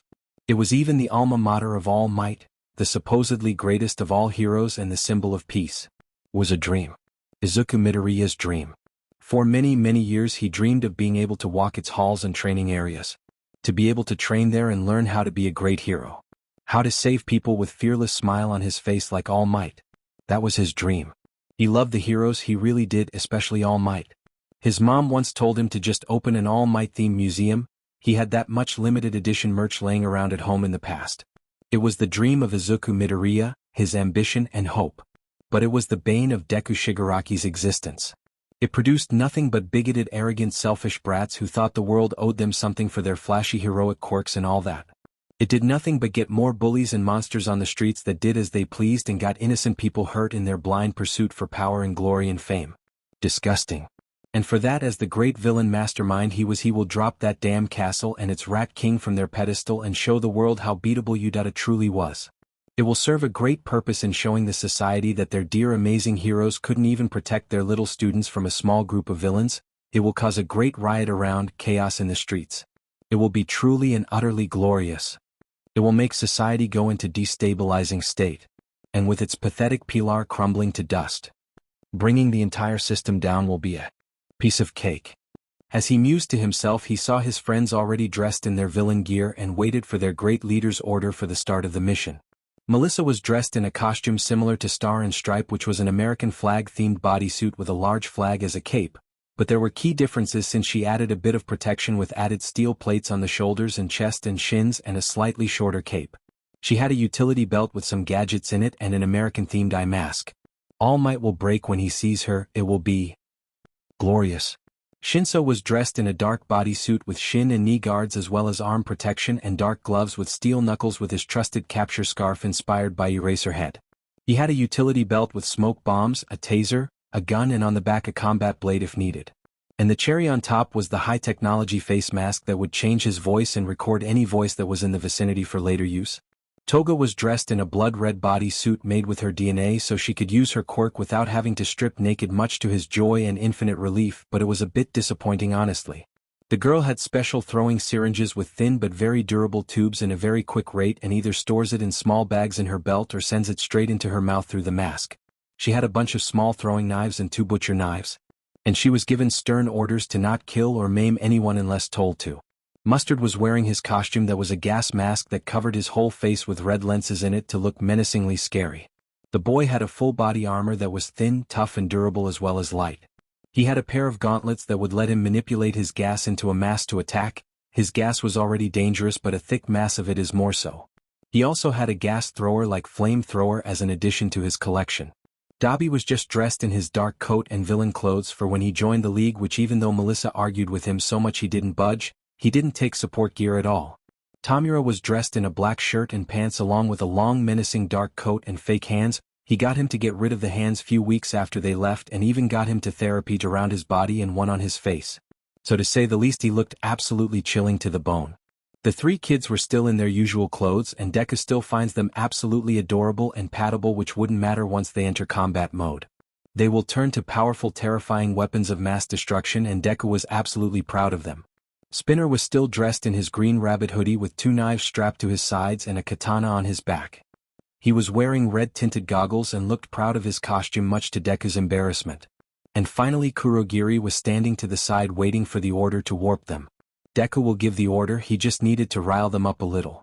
Deku smiled widely as he looked at the squad he was taking with him to the USJ attack. The rest were given a different task to do, and it will be as important for today's master plan once the USJ was over with. Deku cleared his throat, gaining everyone's attention. Alright team. Today, we will start our goal pursuit. Today we will show these so-called heroes who we are. Today we will show the world our refusal of how things are. Deku spread his arms widely as he gave them an evil grin as he put on his helmet that resembled Sensei's. Today we will show the world that we are here. Everyone cheered loudly at that speech as Deku finished his speech, then nodded at Kurogiri, who opened warp gates for everyone to go to their planned zones in the USJ. As Deku walked to the warp gate of the central plaza, he saw Melissa cover herself with a large cloak and pull up the hood. He couldn't help but grin sadistically under his helmet. It was going to be cathartic when he sees All Might broken and shattered from the reveal of his dear niece being a villain, and a powerful one at that. It's really gonna be good. As he stepped through the warp gate, he saw that the students were also entering with Eraserhead and no All Might in sight. It was going according to plan then. That dumb oaf couldn't resist the cries for help all the way to U.A, and he wasted his precious time limit on petty crimes that he organized. And now he will just exhaust himself and get tired even more, losing more of his precious time limit. It was just too perfect. Sensei will be proud. The white-haired mastermind stepped forward and spread his arms wide in welcoming gesture as he started speaking to the hostages and only opponent. Greetings U.A teachers and students. We are the League of Villains, and we came here into this birthplace of heroes to make a statement. After all, what better place for the symbol of peace to die in than the place that brought him in the first place? Quiet, poetic, honestly. The white-haired leader declared dramatically, his helmet changing his voice do it look too robotic to be recognized. He wasn't interested in showing his true face now. He had bigger plans for that grand reveal. The heroes and students felt a shiver go down their spines as the Deku stepped forward and began his speech. Good, he loved suffocating aura. It was the ultimate intimidation quirk. His sheer presence was more than powerful enough to make them step back on instinct and self-preservation. He reveled in that small action. A lot. As he saw the students and teachers step back from his monologue and grinned widely in anticipation. Time for the setup now. He motioned with his hand for Kurogiri, who nodded his head in understanding and warped his dear throne that Deca happily and comfortably sat on and leaned on his hand, casually waiting for the show to start. Behind him, Shield Maiden, Reaper and Kurogiri were standing waiting for their orders and his instructions. It felt good to have people loyal to you. It made him more determined to give them the better world they desired, and he will be the one to do that. The one to open the path to the future for them. A brighter future for all to be happy, a future he controlled and stabilized, a future where you are not judged as how you were born or what you are but who you decide to become, a future fair and happy for all. And it all starts from here in this place. Deku easily heard Eraserhead shouting to 13 to get the students out and then charged down the stairs. A tactical mistake and one of an amateur too. Deku was disappointed in Eraserhead for that. He was one of the best underground heroes in the job and had a lot of experience. If he took the combat specialist students with him, he might have stood a chance. Sure, there are only a few villains in the USJ main plaza and he was used to being outnumbered. Sure, they all look barely older than the shocked students crowding next to the entrance. But he is still severely underestimating the people that broke into UA High. Reaper, intercept the enemy. Deku ordered, and Tamura nodded his head as he charged at the underground hero at speeds higher than most could follow. The battle with Makia made his extremely strong and quick. Now it was time to put all the training they did together into test as the fanatic gamer charged at the underground hero. The two met in the middle and Eraserhead went with his special scarf, but Reaper was much faster than the man could handle. The hero soon realized that the scarf wouldn't catch the quick gamer, so he decided to engage in hand-to-hand combat. House Quirk active. He is lucky for that. Reaper could kill with a 5-finger touch instantly.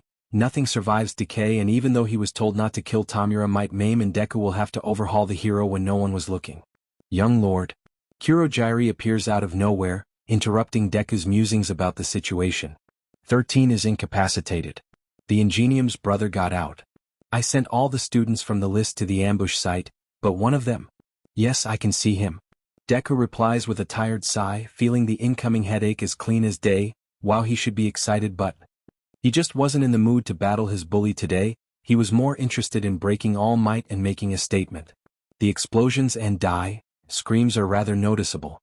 He didn't intend to fight his old bully during the attack. It would hurt Bakugo much more to be teleported away and safely incapacitated by the team. With an ego as fragile as his, Treating him as if he wasn't worthy of attention would be crushing. But since he wants to do it so much. Bakugo, stop.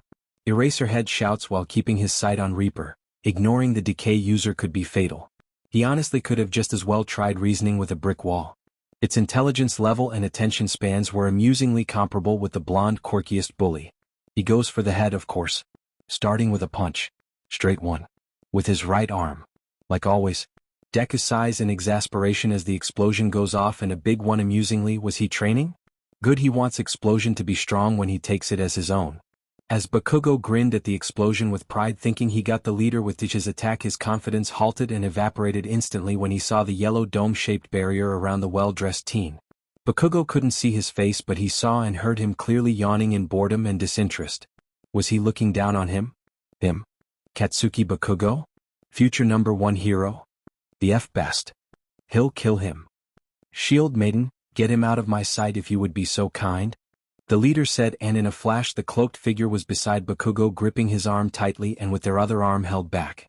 Katsuki Bakugo saw stars as a lightning-fast fist slammed into his jaw and sent him flying backwards at high speeds and rolling in the air until he stopped in midair like he was floating. Bakugo looked with his blurry vision as he spit some blood to see the suit-wearing holding his hand like he was the one doing it. Wasn't his quirk barriers? Does he have two quirks like Icy Hot? Or is his quirk just bullshit versatile? Bakugo was cut off from these thoughts as he was slammed into the ground with great force, causing him gasp in pain just to be picked up again in the air and slammed again into the floor. And again. And again. And again. And again. And again. And again. And again. And again. And again. And again. Until he was harshly thrown to the side like a sack of potatoes. With a growl of rage he got up and shot a glare at the suited teen just to see the bartender idiot step forward. Whatever, he will blast him to hell until he died, then go after the suited plain and simple. That misty idiot isn't worth worrying about. Die. Bakugo shouted as he used his explosions to shoot himself at the mist villain, who didn't seem intimidated in the slightest. The blonde kept setting off explosions, building momentum until he reached the guy and went for a right hook. Only for his fist to go through a small portal and hit him with full force, and he was using explosion with the punch, so he just exploded his nuts. Gah. Bakugo yelled as he blew himself backwards with his quirk, but he got sent into a portal that sent him upwards and falling from a great height. Then he fell to another portal beneath it and started falling from the two portals one to another endlessly. Was he an cartoon show? With a mighty roar he used his quirk to blow himself to the side, then kept blowing himself to reach the amused bartender. He landed in front of him and took a boxing stance. He went for a quick punch, but a portal made him punch himself. He went for another and another and another. But he kept hitting himself. Why are hitting yourself? Why are hitting yourself? Why are hitting yourself? Kurogiri asked with amusement, causing Bakugo to yell and grab his gauntlet. He will explode this Then he saw darkness as he felt his face being slammed to the pavement. He looked up just to be picked up by the same clocked figure, the figure whose blue eyes were piercing Bakugo's soul. It was just like pink cheeks. Then he was knocked out. Eraserhead saw his student struggling with the portal villain and was worried sick. Damn it, Bakugo. If you die here, Shoyuta will bring you back to this world to expel you. Shoyuta saw him getting knocked out by the ridiculously fast cloaked figure, and his heart sinks as he was dragged to the leader. Reaper grabs the underground hero's head with all but one of his fingers and rams it into the pavement.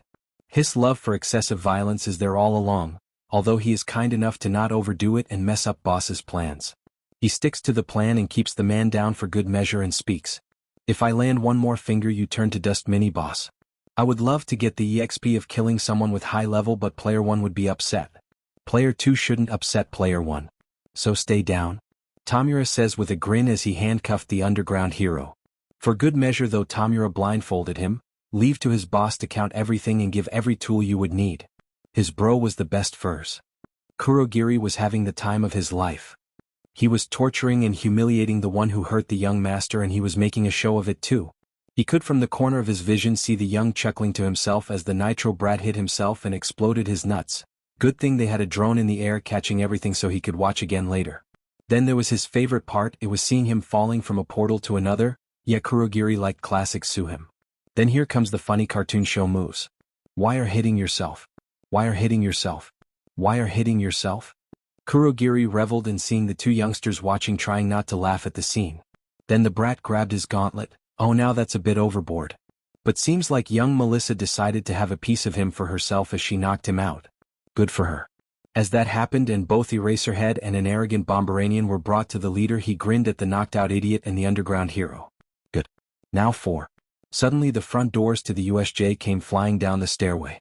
In the blooming smoke came a towering figure, with 2 tall stands at the top of its head. As it made its way inside, the students near the entrance grew smiles of joy, and some began to shed tears of relief. The figure stomped forward, its steps echoing and shaking the entire facility. He may have been the one to have crushed his dreams. He may have been the one who left him alone when he needed him most. He may not have been the hero he always envisioned him to be, but Deku would be lying if he said that he wasn't happy to see him. Just not the nice way of happy. Children, have no fear. The symbol of peace, the #1 hero, the one and only All Might, came into vision with the angriest face the white-haired mastermind had ever seen him make, and ripped the tie off from around his neck. Because I am here, declared All Might in a voice that would shake a mountain. 13. Begin evacuation, Shoyuta barked out. If they're jamming the sensors, then most likely they're jamming communications. The Quirk is either an electrical-based one or a radio wave-based. Kaminari, try to contact the school with your Quirk. You can't fight all of them by yourself, exclaimed Aijuru in shock. Yeah, we can help out, added Mina, desperately not wanting her teacher to get hurt. I ain't gonna run like a coward. Bakugo yelled, ready to charge in. Can it, Bakugo? This is not about your stupid ego. Ochako snapped, then looked at Aizawa in worry. Will you be okay, sensei? Humph, don't underestimate a pro-hero, kids. Shoyuta smirked as he readied himself. No good hero is just a one-trick pony. With that, Aizawa jumped off stairs and right towards the waiting enemy. The class president Ochako was in the front leading while the vice president Momo was in the back, making sure nobody was left behind. 13 was quickly leading the class towards the exit when Kurogiri suddenly appeared in front of them all, blocking the exit. I can't allow you all to leave so easily, stated Kurogiri darkly. It hurt him to scare a bunch of innocent children, but his young master promised that nobody is getting hurt. No time for pleasantries, stated Kurogiri. I guess I'll make this quick. We, the League of Villains, have trespassed this home of heroes, Uehai, so as to end the life of All Might, the symbol of peace. Though since he's not here, my role remains unchanged. The Mist villain mused. 13 flipped out one of her finger caps to fight, but Katsuki, Aijuru, and surprisingly Kaminari all reacted quickly and rushed Kurogiri. Aijuru hardened his fist. The boy aimed for Kurogiri's head while Bakugo had both hands out and blasted the bottom along with Kaminari. Ha, didn't expect us to take you out first, did you? Taunted Aijuru with a grin. Oh my, that was dangerous. Kurogiri said nonchalantly as the dust began to clear, revealing that he wasn't hurt in the slightest. Even if you are all students, you are all golden goose eggs. The villain declared with a chuckle. Students, move out of the way, declared 13 as her pointed her finger towards Kurogiri, but it was too late. Kurogiri had allowed his mist to spread and cover the majority of students to warp them to their destined locations. Tenya grabbed whoever was nearest to him and ran out of the mist, which were Ochako and Yaoyorozu. Shiro used his tape to grapple away from the villain's mist while grabbing Jairu. Bakugo blasted himself off and exploded his way into the leader, ignoring everything and everyone around them. The rest tried to stabilize themselves or dodge, but in the end were sucked into the portal. My job is to scatter you all and watch you writhe in agony as we torment you, announced Kurogiri as he finished his job. Everyone, shouted Tenya in worry as the mist dispersed to reveal those who managed to anchor themselves in or avoid it. Less students were thrown off, mused Kurogiri. All the better, I suppose, though. That just means less students in the other areas I've sent them. 13 could only glare as he worried about all the students. Back at Uehai, Toshinori was admonishing himself for putting hero work ahead of teaching. He needed some more rest, but if he did so by the time he arrived, class would have already ended. Before he could leave, Principal Nizu caught him in the lounge, where he prepared his rather long-winded lecture about prioritizing his responsibilities, not to mention there were plenty of hero agencies around town that could have solved the problems. Both were peacefully unaware of what was happening at USJ. Conflagration zone. This isn't good, Tsuyu said as she was feeling lightheaded from the heat, no water in the air and she was getting dry. Man, this is too hot in here. Toru said as she looked around her at the flames just for a figure to come out. Too much light for me too, nodded Fumikage with a frown. It's way too bright for me to go full out, admitted Dark Shadow. The figure appeared to be Shinso, known in Team Terror as Hypnosis, who looked at them with a bored expression. Alright, let's cut to the chase. Come with me, Peaceful, and the boss promises that you wouldn't get scratched. Hypnosis said casually. Frog girl is boiling. Bird dude is powerless and invisible is literally naked in a burning place. Follow me. The three looked at each other before they were wrapped in bandages similar to Eraserhead and handcuffed. Hey? Toru shouted indignantly. At least give me some water? Tsuyu said with a croak. Shinso kindly did so. Fumikage could only grunt as Dark Shadow was suppressed. Alright. Time for the boss to deal with All Might and for you to watch. Hypnosis said with a grin as he dragged them and Toru huffed. All Might won't lose. He is the strongest. She snapped and Hypnosis chuckled. I can't see your face but I bet you are grinning, tell you the truth. Lord Karma beat every hero he faced. All Might is no difference. The villain's tone was amused. No one can see me? Toru grumbled. Hypnosis looked at her as they followed him like obedient puppies. Maybe my boss could help, his quirk lets him mess with quirks, maybe he can make you visible. Hypnosis shrugged. Toru perked up at that, but did not say anything else as she followed him silently. Flood zone. Kaminari fell to the water along with Kirishima and Sato and Shoji. The three of them swam into a ship and got into the deck to dry themselves. What do we do, guys? That's freaking Karma there. The dude is an S-rank villain. Someone like a top 10 hero? Kaminari said frantically. Shoji hummed. We can only hope All Might shows up. Shoji said with a sigh. No we can't. There are villains everywhere. You heard the mist guy? Kirishima shouted. But shouldn't there be a villain or something? Sato wondered. Yeah there is. Everyone looked at the direction of the voice to see a boy in a red hat smirking at them. Who's that kid? Kaminari said. A kid? Kirishima mumbled. Are you lost, little buddy? Sato asked worried. We can get you to your mom, Shoji offered. Kota scowled deeply as he held his hand to them and the water in the lake rise before slamming eye to them and grabbing them into a ball like a prison. Hey, what the hell, kid? Kaminari yelled. What are you doing? Kirishima shouted. Kid, we are the heroes here, Sato said to the boy and Shoji nodded. Kota scowled more deeply. Exactly, heroes suck. And anyways, father told me to take you to him. Resist and... Kota transformed for a second before going back, but the students were scared of him. You get the idea. The boy finished as he rode on a jet of water with the imprisoned. The mountain zone. Mina, Kota, Yuga and Mineta found themselves in the mountains surrounded by trees from every angle. The four looked around until Mineta yelled frantically. What are gonna do? Carla is gonna kill us all. Sensei can't beat him and that mist guy said there are villains in here. Mineta yelled frantically. Mina groaned and looked at the resident pervert with a glare. Okay, first, don't underestimate our teacher. Second of all, Karma isn't that type of villains, he is someone our age with a problem. Third of all, I see no villains in here. Mina said with scowl. Are you sure you want to be a hero? If you are scared of villains, how do you expect to fight them? Ojiro asked. Wait, being scared isn't sparkling? Yuga agreed. Mineta glared at them. I don't know how to fight like you, he shouted. Not that it matters much. That all turned around to see a pair of kids. The boy looked at them apologetically and bowed. Sorry my elders, but we have to capture you now. If you resist... He trailed off as the little girl summoned some monsters. We will have to get naughty with you. The girl chirped as the monsters roared in unison. The four looked at each other for a bit before surrendering.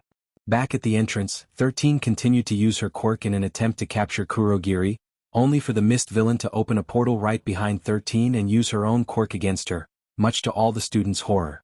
As 13 began to fall, Tenya quickly ran for the exit, following the orders 13 had given them. I can't allow that, stated Kurogiri, but in all honesty he should let him, this was acting.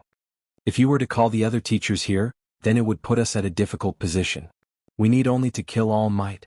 Tenya looked in horror as Kurogiri followed him, but opted to push the bile rising up in his throat as he dashed for the door.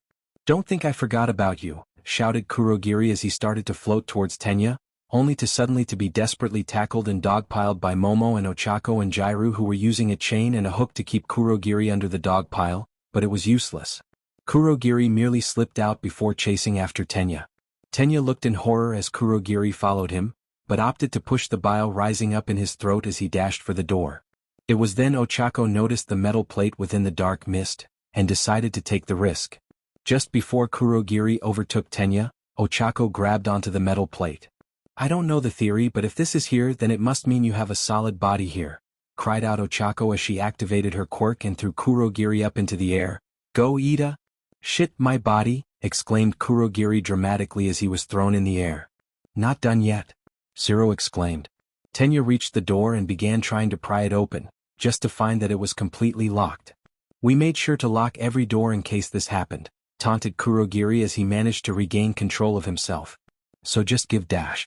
Surprise beach, shouted Jairu as she sent a sonic wave Kurogiri, shocking him enough to stall for a bit before Momo shot a grappling hook and created a machine to pull him closer. Zero used his quirk to grab him as well and pull as hard as possible. Ida, we got the door, shouted Momo to the resident robotic hero as she, Ochako and Jairu grabbed him with Saren's help. Goo! They all shouted as Ida ran out the door and used his highest gear to speed off back to UA. He's gone to call for backup, sighed Kurogiri in relief, then looked at the girls with a hidden smile, grateful no one got severely hurt, except 13, but that was inevitable. It's game over, he announced in fake disappointment. He warped himself away from the group, intent on finding his young master and inform him that the plan is going smoothly. Tenya felt his engine start failing. No, not yet. Not now. Tenya thought to himself mentally, begging and willing his engines to keep working. He arrived at the entrance of the UA building when his engine gave out 3 seconds later. Still, Tenya tried to keep his speed up with just his legs and inevitably tripped, crashing right into the entrance door. Or rather, he would have if the door hadn't opened up. Instead, he felt himself crash landing into something very soft and bouncy. Ooh, you're a naughty boy, aren't you? Cooed Midnight as she withstood the impact, so eager to taste that forbidden fruit of a student-slash-teacher relationship. Tenya would have blushed if the situation wasn't so dire. Sensei. Trouble. Yoshe. Villains, shouted Tenya, almost babbling now. Midnight immediately dropped her usual teasing behavior and adopted the more serious one. Without even asking, she slammed the emergency button on her phone. Tell me everything, said Midnight in a serious tone as she ran towards the UA teacher's garage, where they kept the fastest mass transportation vehicles, with Tenya trying to keep up. It only took 10 seconds for all the staff to drop what they were doing and gather up at the garage, ready to depart. Deku grinned in sadism as he watched his dear resident engineer and bartender crush Bakugo and humiliate him. Good, he will never live it down that he was humiliated like this and the camera drone caught it too. He will make sure it was caught on camera for the world to see. The brat was dragged to the white-haired mastermind by the cloaked engineer who has yet to show herself to anyone. Deca looked at the defeated and blindfolded and grinned. Erasure was just an arm away from him. Would. Suddenly the front doors to the USJ came flying down the stairway. In the blooming smoke came a towering figure, with 2 tall stands at the top of its head. As it made its way inside, the students near the entrance grew smiles of joy, and some began to shed tears of relief. The figure stomped forward, its steps echoing and shaking the entire facility. He may have been the one to have crushed his dreams. He may have been the one who left him alone when he needed him most. He may not have been the hero he always envisioned him to be. But Deku would be lying if he said that he wasn't happy to see him. Just not the nice way of happy. Children, have no fear. The symbol of peace, the #1 hero, the one and only All Might, came into vision with the angriest face the white-haired mastermind had ever seen him make, and ripped the tie off from around his neck. Because I am here, declared All Might in a voice that would shake a mountain. The symbol of peace looked around him and passed by the kids attending to 13's injuries. It broke his heart seeing his coworker like this. She will be fine, Sensei. Just go be the hero, Ochako assured with a smile. Momo nodded her head. We gave her first aid so you shouldn't be worried about her, the creation girl assured with her own smile. Yeah, go give them hell for us. Jairu nodded at the blonde hero who nodded. All Might in a flash jumped from the stairs to lawn only few feet away from the villain and his team. Deku smirked under his helmet as he looked at the symbol of peace's expression turning from wrathful to confused and disturbed. This is exactly why he chose to wear the helmet. To put the fear of God into the old symbol of hypocrisy and make him tremble in fear. Ah, if it isn't All Might? You really took your sweet time, didn't you? Was it too much for you to deal with the petty criminals on your way here? Or did you just not see it as worth your time to be present for a rescue training lesson? Deku chuckled darkly and All Might tensed. You were always more of a puncher than a saver. I bet Floating Girl would be disappointed in you, All Might. The white-haired mastermind said in amusement, savoring how the man twitched at the nickname Sensei used for Nana Shimura. Who are you? All Might growled darkly as he glared daggers at the well-suited teen that was giving him the chills. Deku tilted his head to the side in mock confusion. My name is Deku Shigaraki. And I am a villain. An ambitious one too, A villain that wishes to take over the country. Everyone knows that, or don't you buy newspapers? Deku asked, only for the number one hero to glare more fiercely. Quit your acting and show your face all for one. I knew. There was something wrong about you. You were just tricking those innocent children into villainy to use them against me? All Might yelled enraged. Deku really wanted to laugh. He really did. The idiot believed he was all for one. That was the biggest compliment the blonde oaf could give. Oh, his sensei is going to die from laughter later. As he was sitting in his throne, his subordinates chuckled in amusement at the claims. Tamura decided to speak. Yeah, sorry boss character, that player went offline years ago unfortunately.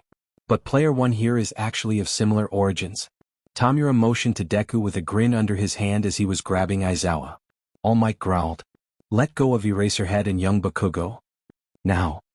All Might roared in outrage, but before he could move he caught a knife thrown at him. Giving an unimpressed look, he looked at Karma, who couldn't be read through facial expression because of the helmet he wore. Surprised you care for them, All Might? There is no media here for you to pose in front of. Or are you sticking to your heroic act too much? Deku asked carefree. Better rile him up to make it easier. All Might scoffed.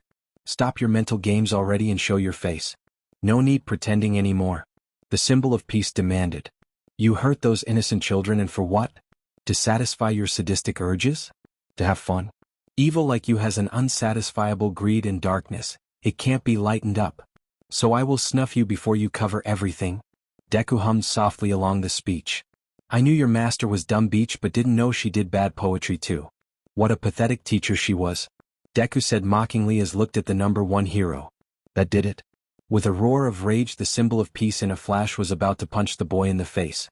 Detroit smash. All Might shouted as he threw his fist forward at the teen. There was a great explosion of wind pressure that almost created a tornado from its sheer power. Everyone in the area had to hold down from the attack's aftermath. All Might looked down to see what happened to the boy, just to see that the cloaked figure blocked his fist with their crossed arms, and were in fact unharmed. What? How? The figure went to punch him in a surprising speed that would have caught anyone else, but he jumped back. Shit, his time was running out, and it seems this person could keep up. Just his luck. The figure grabbed their cloak and tossed it aside, showing their true face. There stood Melissa's shield in her star and striped inspired costume and in her buff form. Her face twisted into a stern scowl and her eyes narrowed into the number one hero with a cold glare. The shock on All Might's face and horror was so amazing and sweet that Deku was even happier now it was recorded. And Melissa? My dear, what are you doing here? Did they force you to help them? Are you dash? All Might started asking in worry but was cut off harshly. Can it? Melissa barked harshly at the blonde hero, who flinched at her words. The girl stepped forward and the ground cracked under her foot. My dear? What's wrong? Why are with them? Why are you helping them? The hero asked in worry. He was getting scared of that much anger in her eyes. Whatever she was told must be a lie. I wasn't forced into anything. I merely saw the injustice of this disgusting, rotten world, how we, the quirkless, are treated like a genetic mistake. How anyone whom our amazing society deems to be not fitting for their picture are thrown away and broken. How unjust and cruel the world is. How corrupt the government is. And do you know the worst of it all to me? She shot the blonde hero a glare that made him wince. Melissa, I don't know what he told you, but dash. My dear uncle has told a quirkless child that his dreams are impossible and to give up. That a quirkless can't be a hero. Just before that bastard Mizuki destroyed any future to that child. He was left without any chance for a life. Let alone a dream. Her eyes burned with rage and her teeth were gritted too much they might break.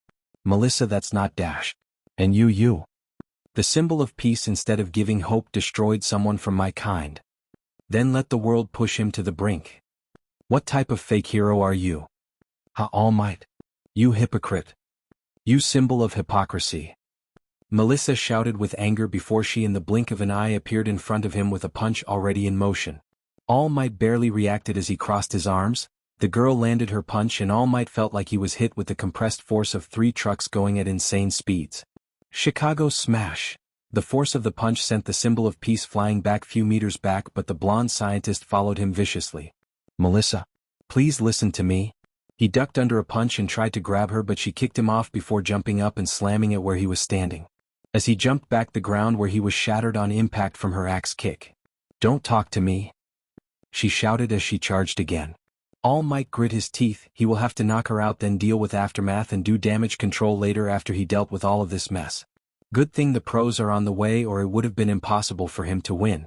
He just needs to put down Melissa and the suited boy, whether he is all for one or just a fanboy with similar talents. All Might blocked her kick to side of the head and went for a punch, but even in midair she twisted her body and did spin clockwise, giving a vicious elbow strike that even as he blocked he was sent back.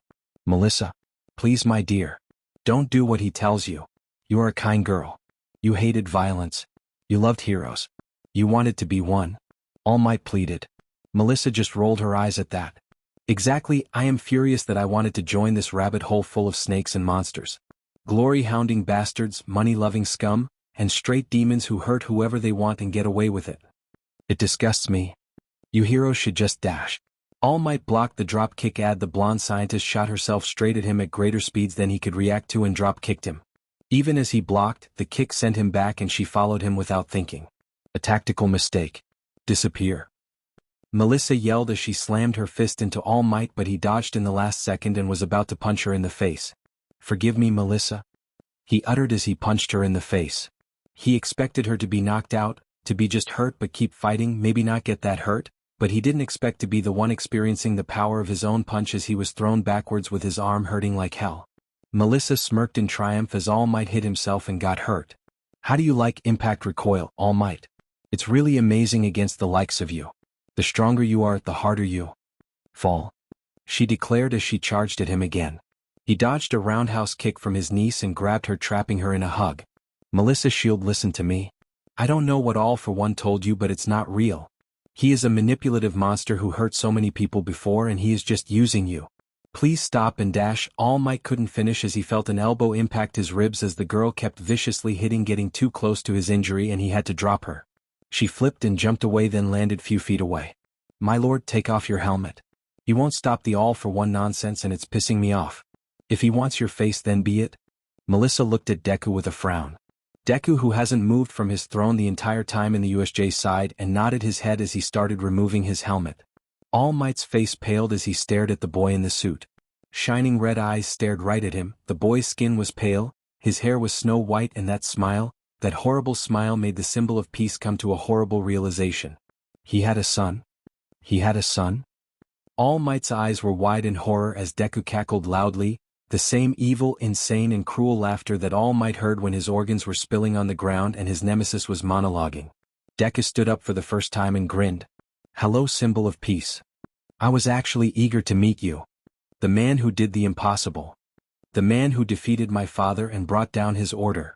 And honestly, I am underwhelmed. The only way you old buffoon could have defeated my father is by sneaking a United States of Smash when he was doing his evil monologue at your broken form. Deku saw All Might flinch at the last part and sighed, shaking his head. Yeah, figured. I always told him to rip off someone's limbs if he was gonna spend a good 15 minutes of time talking about how evil and powerful he is, but I just happened to be a little kid. Why would he listen? And he got his face splattered by a blonde idealistic fool like you. Bullshit. Deku deadpanned before looking at Melissa. Shield Maiden, finish the job, he ordered as he sit back down. Melissa got an evil glint in her eyes as she charged forward even faster than before. All Might crossed his arms, but much to his shock she let out a barrage of punch that would have impressed him in his golden age. 50 states of smash, Melissa declared proudly as All Might felt the shocks vibrating through his bones and organs. He could feel his ribs cracking and his grasp on One for All slipping as his niece showered him with punches, but he found an opening and punched the blonde scientist in the gut. It sent her flying back, but few seconds later she stood up with even a bruise. Tamura cackled manically and loudly as he looked at All Might with a grin that would kill a puppy. Give up, you boss character. Shield Maiden got her quirk to defeat you. Her character design was for the sole purpose of crushing you. All over physical enhancement with the ability to barrage bullet punch and reflex booster, high durability to shocks from blunt force and super regeneration. And the cherry on top, impact recoil for your strongest attacks. He bragged to the blonde who coughed. It was then that the league came back with the defeated students. All kids looked ashamed like the 4 in the water prison, or defeated like those 4 whom were wrapped in a snake like ropes. The students looked at the struggling All Might in shock, while the blonde man looked at the 3 children fussing over Deku, who patted their heads like an excited father in disbelief. So how did we perform, father? Are you proud of us? Kota asked with a grin, motioning to the tied-up students who were terrified of him. Mahoro and Katsuma were also waiting for his response. Deku smiled in satisfaction as he patted his kids on the head one by one and nodded his head in acceptance. You performed as I expected, children, which is absolutely excellent. Deku praised happily and the kids cheered. The students watched bewildered, especially Todoroki, who looked utterly distraught seeing the children happy with a villain as a father while his hero father was a monster. Hey boss, what do we do with them? Hypnosis asked along with Spinner, who waited outside the zone the purple-haired boy was in case one of them slipped out. It was a failsafe of the sorts. This sucks, boss. I was waiting for the explosive idiot in my zone but nothing happened. Mustard groaned. Deca hummed. Mustard, you should be done with your part by now, right? Koda-kun, you done with your part of the plan? Deku asked and Koda nodded while beaming. Mustard just gave a thumbs up. Yup, they said with a grin. All Might felt his body collapse as the snow-white-haired boy looked at him with that same grin. The grin of his master's killer and the man who ripped his guts out without mercy. Shield Maiden, finish him off. The pros are already here. Deku called out and she did as instructed. Melissa charged at All Might with a kick that he blocked, but it was a fake. The blonde scientist threw a right hook at the number one hero's old wound with all her might and determination. The blonde hero coughed violently as he was sent flying backwards just to slam into a wall and get covered in a cloud of steam. All Might. The students cried out while Deku grinned in anticipation. Then the students gasped in shock as All Might was revealed as nothing but a skeleton on the brink of death. It was horrifying to them. And Deku cackled. Time for Phase 3. Thank you for joining us on this incredible journey through What If Deku Became the Villain Emperor. I hope you found it as intriguing and thought-provoking as we did. A big shout out to DekuVerse for crafting such a compelling story. Don't forget to check out their profile on Archive of Our Own for more amazing works. The link is in the description below. If you liked this video, please give it a thumbs up, share it with your friends, and don't forget to subscribe to What If Deku 2.0 for more fascinating explorations into the world of fanfiction and fantasy. Your support helps us create more content like this, and we're always excited to hear your thoughts and suggestions in the comments section. See you guys in the next video.